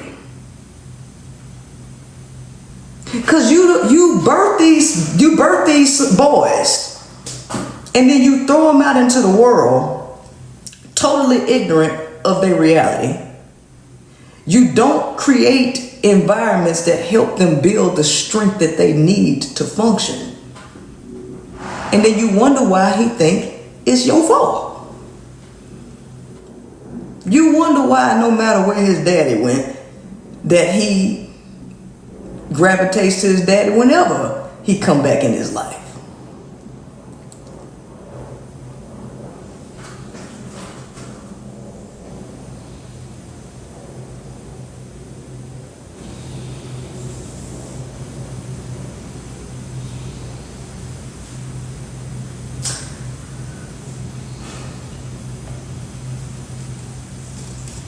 Later in life diseases. Later in life, the process continues unabated. Circulatory disorders, diabetes, alcoholism, duodenal ulcer, and lung cancer are all commoner in males. Women may have significantly higher rates of depressive, eating, and connective tissue disorders. Male suicide rates continue to exceed those in females throughout life and is universally known. Women survive men by several years in almost all countries, and the gap is widening. Androgens could be implicated in the earlier death of males, but recent studies suggest that female mosaicism may enhance lifespan. There is unlikely to be a single explanation for all the foregoing differences, but it is worth exploring the period in life where there may be interaction between inborn and environmental qualities. Infant boys are more sensitive. This is the reason, this right here is the reason why you think your bond with your son is deeper. This is the reason why you think that your son love you more than your daughter. This is total physiological manipulation. This is physiological manipulation.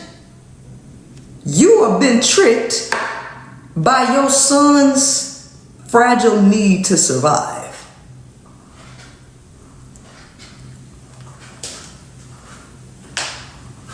If newborn boys are less mature than girls, then they probably require more attention. Trevarthen observed that parents tend to mimic newborn boys more than they do girls, suggesting that as caregivers, they have to work harder with boys. Caregivers have to work harder with boys. But what do you hear women say? Boys are so much easier to raise than girls. Why do you think women say that? It's not because it's true. It's because women have an enmeshment with their fucking sons and they just let them do whatever the fuck they want to do. They don't put nearly as many restrictions on their male children as they do their female children.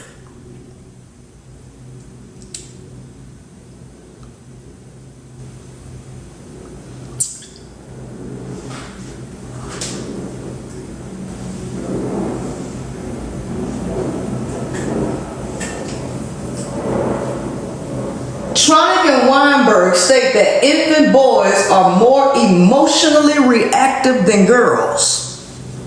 They display more positive as well as negative effect, focus more on the mother, and display more distress and demands for contact than do girls.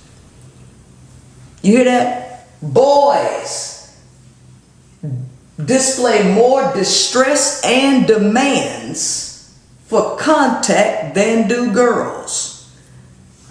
The boys are weaker. They weaker in utero and they weaker when they come out.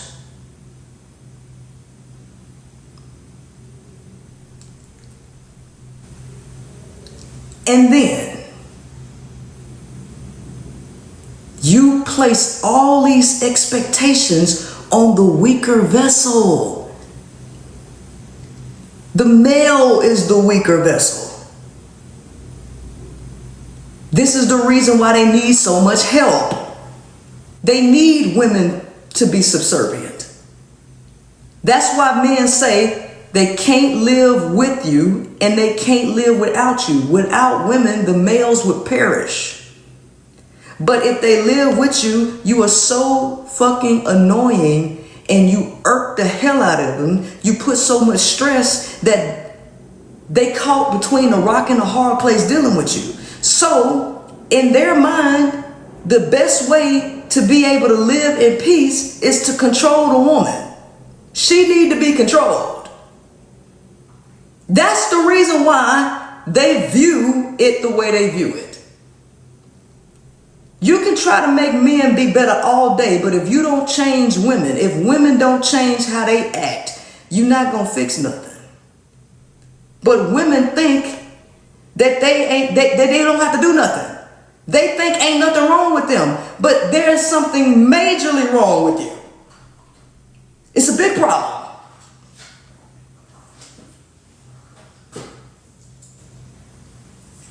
Girls show more interest in objects, a greater constancy of interest, and better self-regulation of emotional states. Better self-regulation of emotional states. At 6 months, Malatesta and Haviland found a very significant sex difference for the expression of interest, with female infants displaying interest expression more frequently than males. Female infants have more open eyes and higher brow placement than male infants, which may serve to lead observers to quite different overall impressions about male and female sociability. Boys tend to be too excitable, and mothers did all they could to soothe and settle them at some cost to their development.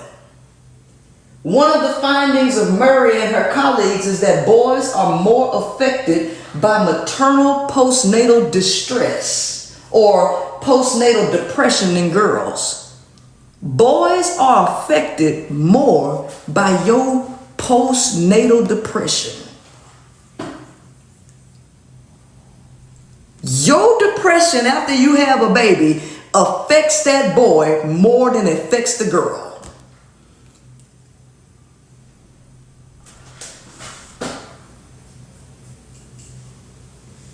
The effect extending into school years, long after the depression has been lifted. So everything that happens with you as a female, right? Please do not ask questions while I'm teaching. Wait to the end, because I am not looking to answer any questions. I'm trying to get through this.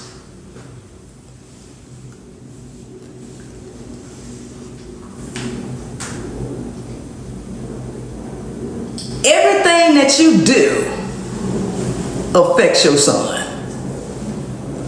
You not even aware of your effect on the male. Zero. You have zero understanding of how you affect male children. And you don't think nothing wrong with it.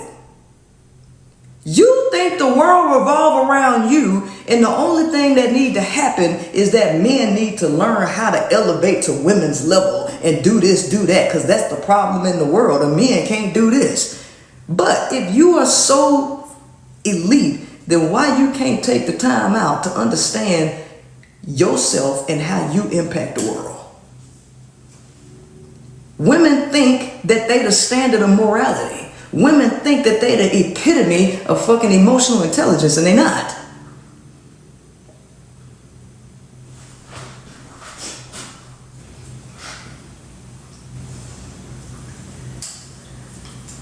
One of the most notable effects is inattentiveness and hyperactivity, especially in boys from families of lower social class. And who had the most motherfucking kids? Motherfuckers of lower social class. The people who have the most children are from those of lower social classes. And guess what? Your lower social class ain't just about economics. It's about your mentality. So, you got black folks sitting up here rallying for more poor motherfuckers, for more low social class people to have more babies. And neither one of y'all give a fuck about the effects. The shit that you complain about is the very shit that you promoting. Stop these bitches from having abortions. Make these bitches have the babies. But then you turn around and complain about the shit when you asking people in poverty who can't take care of kids to have the kids and fuck them up.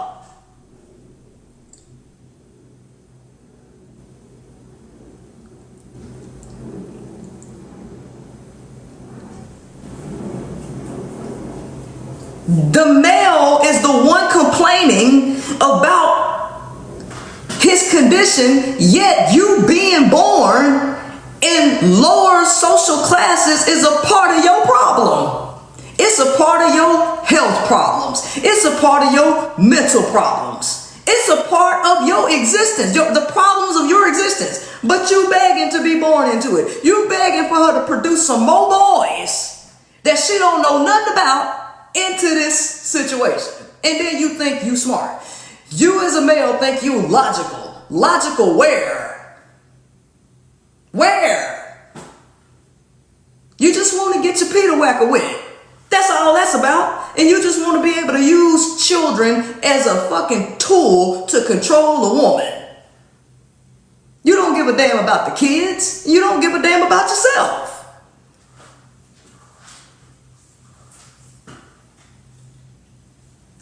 One of the most notable effects is inattentiveness and hyperactivity, especially in boys from families of lower social class. In Fagusha's study of communication styles of mothers with their 3-year-old children, the mothers did not judge any of their daughters to be angry, only their sons. Significant differences in the perception of emotional states are already established by this age. When exposed to distress of others, here's the kicker. When exposed to the distress of others, young boys are less sympathetic than girls. A group of 6-year-old girls and boys were listening to the recorded sound of a crying baby. Many more girls than boys spoke kindly to what they assumed was a real infant, while more than twice as many boys simply turned the speaker off. Tracings of heart rate variability suggested that the boys were more anxious. They could not tolerate the infant's distress. You don't understand that males have a limited amount of shit that they can tolerate emotionally. And here you come as a woman with all these goddamn emotional demands that you trying to project and force on the man who literally is not capable to withstand that. He can't even put words to his own emotions. They limited in their communication ability. They excel in nonverbal communicative activities. And you come here with all your talking, all your trying to force them to act and perform like a woman, and then all your emotional shit, and then you wonder why they breaking down. You wonder why they fucking breaking down. Not only do you come with that, you come with an expectation that they gotta provide every fucking thing. You come with an expectation that they got to protect you no matter how the fuck you act. You can put them in all type of dangerous situations and you expect him to come and stand up for you. This is what you're asking the male who is not biologically created to withstand all this shit. And what you got going on over here? Simple mimosas, gossip, cook a couple meals, take care of the babies. The stress that you have with taking care of the babies, ma'am, you the one over here having 4 and 5 and 6 kids. You hate each other. You women hate each other. Y'all don't want to work together. You say, look, this is the stupid shit y'all do. This is the dumb shit y'all do.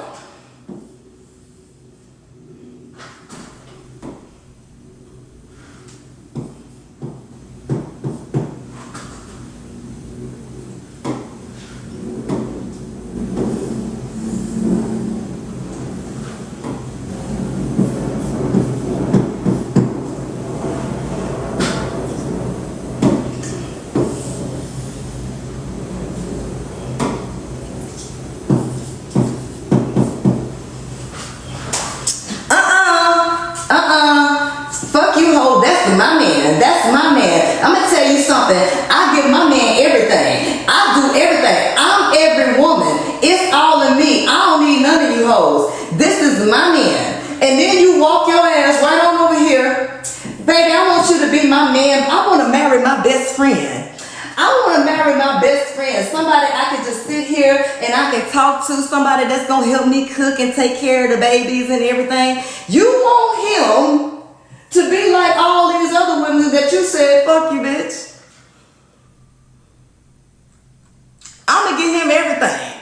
And then y'all all fight. Well, I can give him more than you can give him. Right? Here you giving 80% of yourself. Right? You give 80% of yourself to take care, to help him, to take care of all this. She give 90%. Because y'all in competition with each other, stupid asses. Then she give 65, and this bitch give 100, cause she want to be picked. She want to be picked. And don't now one of y'all work together. Y'all don't combine y'all resources to work together. This motherfucker gets rich off of y'all. And he go tell his other homeboys, yeah, man, I got this little broad over here. Yeah, she just put me on her credit. And the other one get good head. She do that. And shit, the other one let me drive her car. That's why when men collect women, they get rich. When men collect women, he got four of them. When you have multiple men, girl, you stressed. When you have multiple men, you have multiple men like this. You just do dumb stuff. You just do dumb stuff. And then y'all look at each other, I could never see being around another woman. I need me a man. And then you complain about how tired you are. He don't help me. I'm just doing everything by myself. You ever ask yourself why? Have you ever seen why you doing it all by yourself? Huh? So who you supposed to be talking to? You supposed to have a network of female friends that y'all ass can talk to and help each other out. But you don't want to do this. You want to bring all of your problems to the man. You want to talk his damn ears off. You want to force him to be emotional. You want to force him to do all this shit. And then you wonder why he just send you K in your text message. You send a goddamn message. This your phone. This your text message phone. And you want to send a message.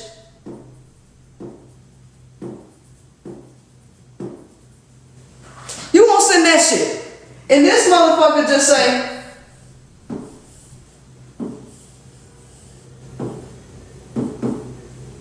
okay.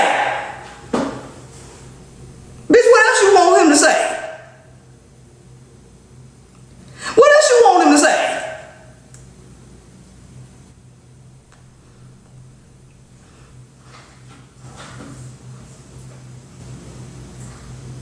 That was a bunch of nonsense anyway. We need to talk. I have been pouring myself out to you and you just don't understand how I'm feeling on the inside. I love you, Mike. And I just don't feel like I'm receiving the same intensity. So, I mean, what are we? Ain't nobody got that. Nobody has time to sit there and send you anything worth reading. Right?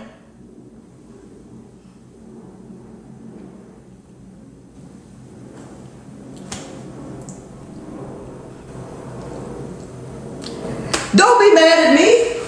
I didn't make this. I didn't create this. I didn't make the game. This is just what it is. And all of you helpers, all four of you, want to be the center of the galaxy. You want to be Miss Universe.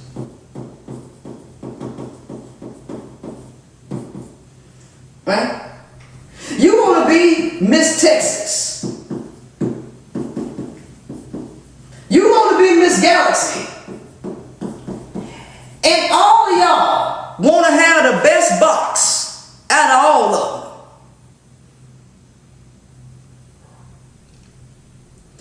And you don't think something is wrong with you? You honestly don't think you got a problem? Are you sure you don't have a problem? Cause what I'm looking at, y'all ass is mentally ill.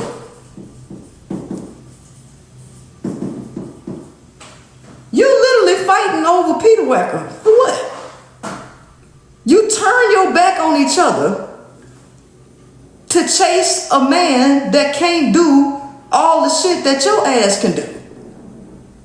This is the reason why when you get with a man, bitch, you got to lie. Ma'am, this is the reason why your ass got to lie. You get with a nigga that's 5% capable of what you capable of, right? And then you go and tell all the other women, my man My girl, look what my man did. My man is so loving and he is so, I just could not ask for more. Girl, he woke up and told me happy birthday. What more can I ask for? He was so considerate. He told me happy birthday this morning. No other man has ever acknowledged my birthday. What more can I ask for? Bitch, your standards got to be so goddamn low. You stand and you got to go and lie to everybody that he done did this wonderful shit, knowing you did it for yourself.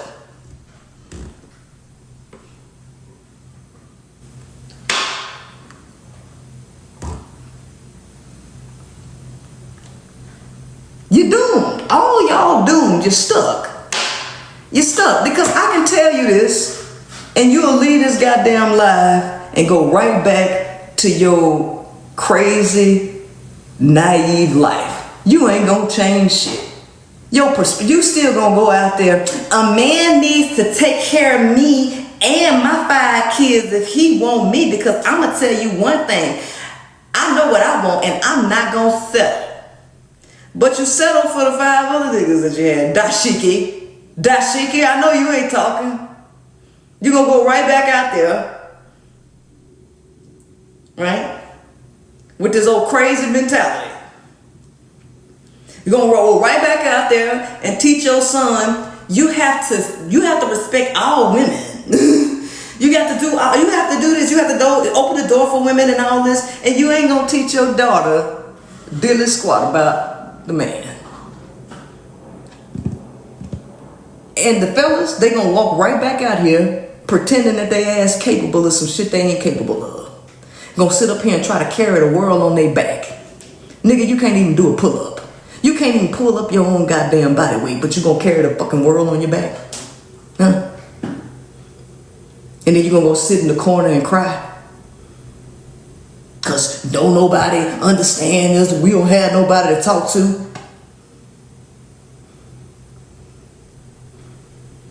So I just sat up here and talked for 2.5 hours for nothing, cause your ass ain't gonna retain shit.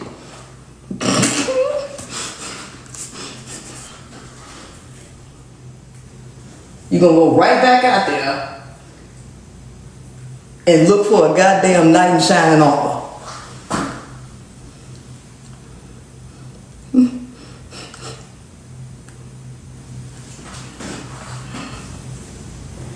Whoever created humans intentionally fucked y'all up. Whoever did this to humans was evil. Do you understand? Whoever created humans was evil.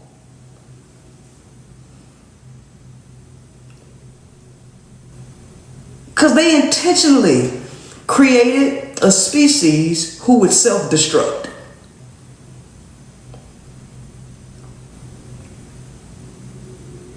It's one thing creating animals like this, because they did create animals like this. The animals struggle. It's another to crossbreed an animal with a higher intelligent species and give them a weapon to destroy themselves and the entire environment. And you have the ability to inflict excruciating pain onto each other. Do you understand that this, you say opposites attract? Opposites attract for what? Conflict. Opposites attract for conflicting purposes. Males and females are not compatible. In order, women have to give up a lot to help out the male. You have to accept a lot of things, because the things that you want males to do, the male is not capable of. Women make men look better. Women make men look more capable than they actually are. Men and women are not compatible on no level. You're not emotionally compatible, you're not mentally compatible, and you're not physically compatible. Even at a sexual level, you're not compatible. Because you have something called sexual conflict.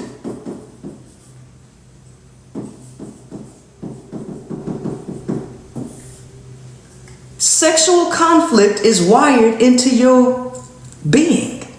What is sexual conflict? Where both the male and female have differing reproductive strategies.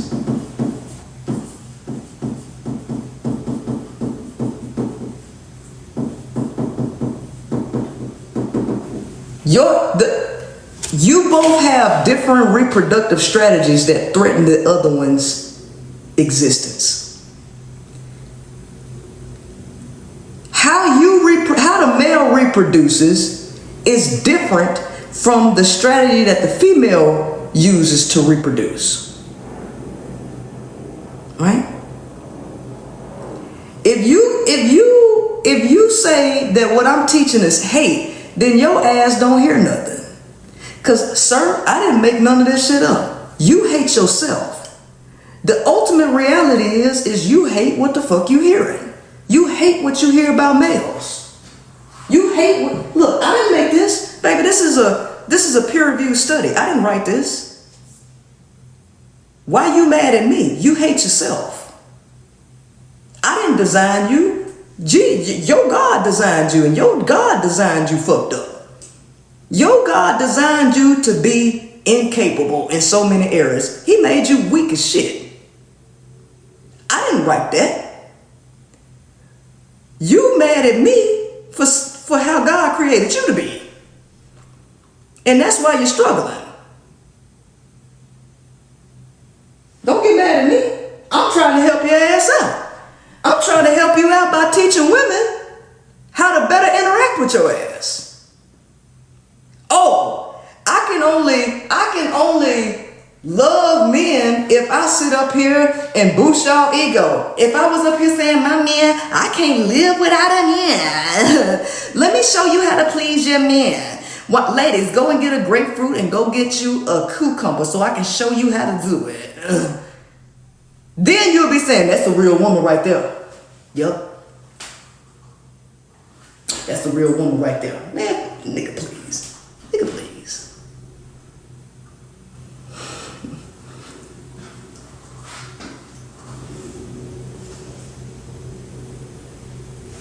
Everybody wants you to lie about them. Everybody wants you to lie about them. Don't nobody like the truth. The male can't stand the truth, and the female can't stand the truth. And if either one of them hear the truth, you just hate us.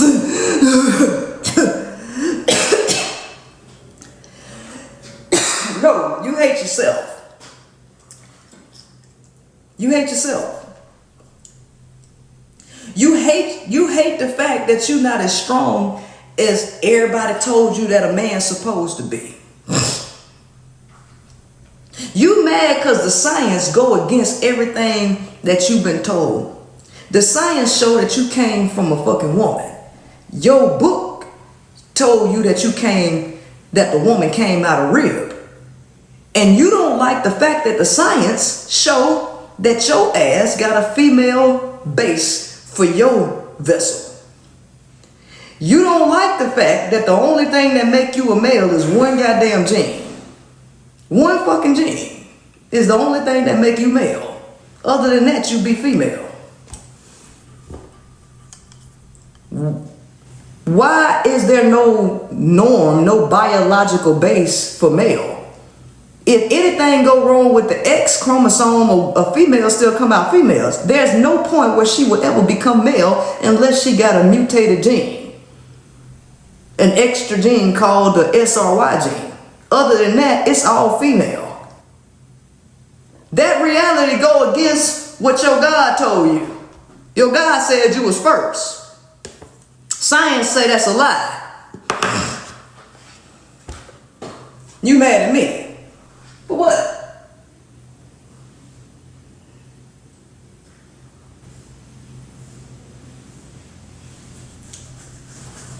Differing reproductive strategies. Differing reproductive strategies. The male, in order for him to be successful in reproduction, the male has to reproduce in quantity. That's the male's reproductive strategy, and the more bodies he catches, the more successful he is. But that don't go along with how you reproduce, because you reproduce based on quality and not quantity. So now you both are fighting each other to put the other one into submission about which strategy is the best. So ain't no such thing as a gender war that somebody created. Baby, God created the gender war when he created two sexes. God created the gender war when he created two sexes. It's called sexual conflict. It's called sexual conflict.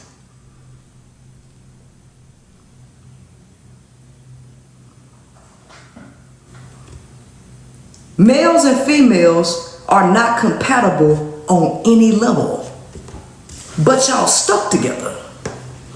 Y'all desire each other. You want to be in each other's company so bad, but you not qualified to be with each other. You're not compatible.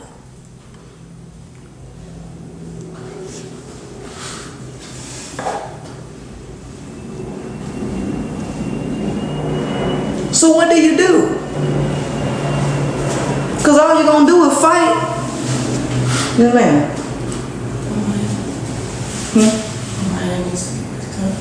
Well, go get him. It's 3:30. Huh? It's 3:30. Was you asleep or something? Okay. Okay, well, I gotta go. I will see y'all later. I gotta go pick up my kid. All right. Peace. Being a man is inherently submissive. And that is, I think, one of the reasons I love being a man so much is because I recognize how submissive it is. And I think my best friend, sent me an article about this the other day, about the submissiveness of being a man, about why men make good soldiers, right? But women are better leaders. Why men really are not meant to be in charge of shit. You know, I'm not meant to be in charge of shit. The high that I get when a woman tells me to do something, and then I do it well, I do it right, and then I get congratulated for that, for doing something that a woman asked me to do. I feel complete. I feel good in that moment. Whether that's, can you open this jar? Can you open this bottle for me? Can you lift these? Can you carry these boxes for me? Can you help me move this shit into my apartment? Anytime I get to help a woman out, anytime I get to show a woman how strong I am, physically, while being in service to her, anytime I get to be in service as a man to a woman, and then I get congratulated. That's a submissive thing, right? It's yeah, I'm picking up these heavy boxes for you, because I'm stronger than you, right? But I'm being submissive to you because I have this strength, right? That feels right. It feels good. Yeah, you want me to, yeah, okay, awesome. Or even in an intimate context, getting that good boy after you've done something right from a woman, right? I'm this feels right. This is where I'm meant to be. I was talking about this with my friend yesterday. It's the only time a man should ever have any power over a woman is maybe sometimes in a sexual context, consensual, obviously, but if I'm meeting a woman out, or I'm, in an intimate context with a woman, if a man is being intimate with a woman, that is the only time where there should ever, I feel maybe be any kind of an actual power dynamic there, where the man is in a position of power, maybe. But I really think at the end of the day, men are meant to be submissive. We're not meant to be in charge of shit. And that's not to say that being submissive is weak. There is strength in being submissive. There is strength in being a good soldier. There is strength in doing something for women. There is strength in being of service to women, right? I mean, you look at other species, right? From bees to, I don't know, I'm not a biologist. Like, I'm not David Attenborough. I can't name off the top of my head, but like, men are not meant to be in charge. We're really not. I don't think we are happier when we're in charge than when we're in service to something else. Women, right? And I can smell the comments from a mile away. She's not gonna pick you, bro. Oh, she's not gonna fuck. Trust me, I have no issues getting laid. I'm not saying this because I'm trying to get laid. I'm saying this because it's the honest to God truth. And because I think the world would be a better place if more men woke up to that, to the knowledge that you're not giving anything up by taking a more submissive approach in life as a man. There is a lot of strength and a lot of power in that. And I think it's because that's the way it's meant to be. I don't know, just my 2 cents. Healthy dominance is submission. Healthy dominance is submission. It is submissive. You guys don't know what these things are and how they are symbiotic, how it is a synergy of sorts. I'm a naturally dominant personality type, man. Even if I'm quiet. I know what the fuck I like. I know what I don't like. I know what I'm gonna deal with. I know what I ain't gonna deal with. I don't give a fuck about none of the other shit you talking about. I don't need your outside validation. I don't need you. I don't need you. I'm a naturally dominant person. And because I'm a naturally dominant personality, A, does not mean I'm never submissive. That's fucking stupid. Again, natural dominance is submission. What are you submitting to? Consent, bitch. Consent. I cannot be dominant with anyone, any party, animal, human. It doesn't fucking matter. I cannot be in the dominant position because it requires at least 2 parties, right? Right. I cannot be in the dominant position without permission, consent. I submit to the consent of whoever is submitting to my dominance. Like, I just feel like y'all don't understand how this dynamic works at all. And of course, patriarchy has told you that it just means like kowtowing and obeying. Fuck no. Fuck no. I'm submissive in some ways because it's fluid. There are areas in which I would be stupid to try to be dominant. There are areas in which I would be stupid and unsafe to be submissive. These things go together. They're counterparts. Like, I just feel like y'all be running the fuck amok. Y'all keep letting patriarchy and these crazy ass it ain't just men. Women, you are confused, bitch. You're confused about what submitting is. When you are the submissive, in truth, if we're going to say anybody has the power, it's the submissive person in a healthy dynamic. Because nothing happens without permission. And again, I'm not talking about like fucking intimacy even. Yes, that too. But like, I'm not coming to you and being like, oh, in your relationships, in your bedroom. No, fuck all that. I ain't got shit to do with what y'all do in y'all bedrooms. Just in general.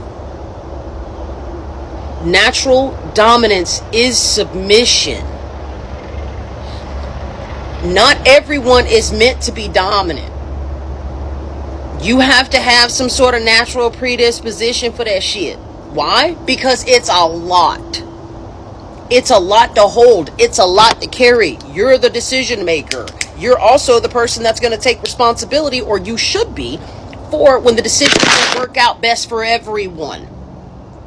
That's a lot of weight. And unless you are naturally dominant, that shit will turn you into a neurotic fucking psychopath. Do you understand? Look around this society. Look around this patriarchal society and tell me what the fuck you see. What you see is a lot of non-naturally dominant individuals making decisions. Let me tell you where you can look and see this quite easily. Dogs are always a great example because A, they're all over the place. You can observe them quite easily even if you don't have one in your home. Not all dogs are naturally dominant.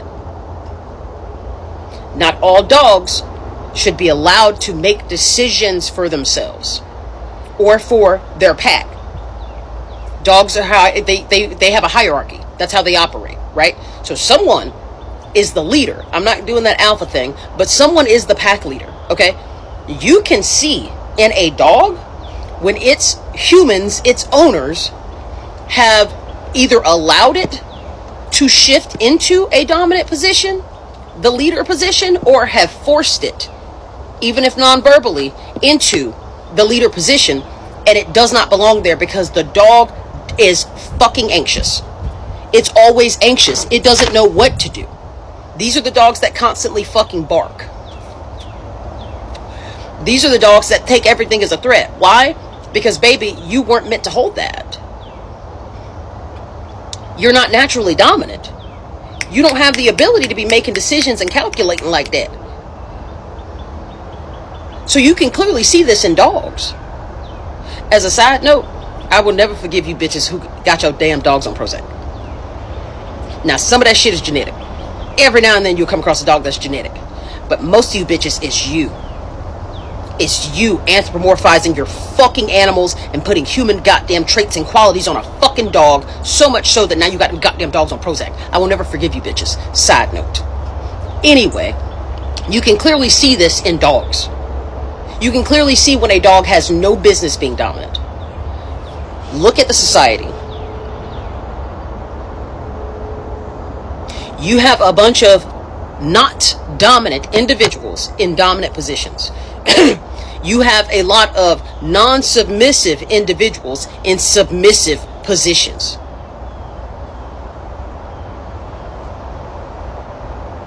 That's what the fuck is wrong. And if that is the case, who's going to fix it? How do we fix it? Do we wait for the dog that barks when the wind blows to understand that, oh, you know what? I don't think I'm supposed to be here. Do we wait for the neurotic to figure out how to calm itself enough to see reason? Or do we take the submissive, those who are standing back watching the dominant tear up shit? Does that person step forward and say, hey, you know what, listen, this dynamic don't make no sense. We can clearly see it's a problem. Women, the power lies in knowing and adhering to the fact that if you are a submissive person, you are in power because it should be based in consent. Without your consent, there should be no dominance. And y'all, I know why y'all are doing it, but you can see how it goes awry. You're doing it because the submissive position is easier. It's easier. You don't got to think. You don't got to calculate. You don't got to take responsibility when shit goes awry because the dominant did that. Whoever the leader is did that. So it's easier. You have to deal with what the leader decides. And I can see where women are like, oh, well, we got to pick better leaders. They're not leaders. They're not leaders. I am telling you right now, one of my favorite people, one of my most favorite people to be around is a man who is naturally and who understands his submissive position. Like, I cannot express to you the feeling, the experience of seeing a man who is in the submissive, who is not insecure, because again, even being in submission is power. It is the power of consent. Who is in that position, and when he executes and sees how his submission helps the collective, girl, there ain't nothing. Let me say, that's attractive. And I don't even like dudes, but it's attractive. So I just feel like y'all are dealing with all of this shit all wrong. Natural dominance is submission. Natural submission supposed to come with power, because it's all supposed to be based on consent, bitch. It's all supposed to be consent. Look at the world. I keep talking to y'all, and y'all keep doing the same shit, running behind y'all, trying to figure out how you can on a dude. But like, bitch, get your life together. I don't want to hear shit about matriarchy from you bitches until you figure your shit out. I don't want to hear shit. Most of y'all don't know what the fuck you're talking about in the first goddamn place. Who the fuck gonna let you, after you just got done submitting to fucking men who ain't got no business being fucking dominant, who the fuck about to let you in charge of anything? I ain't. You ain't about to be in charge of shit I got going on, because you don't make good decisions. You can't even protect your fucking self. So have a seat at the back of the fucking class. Natural dominance is submission. Natural submission is supposed to be power.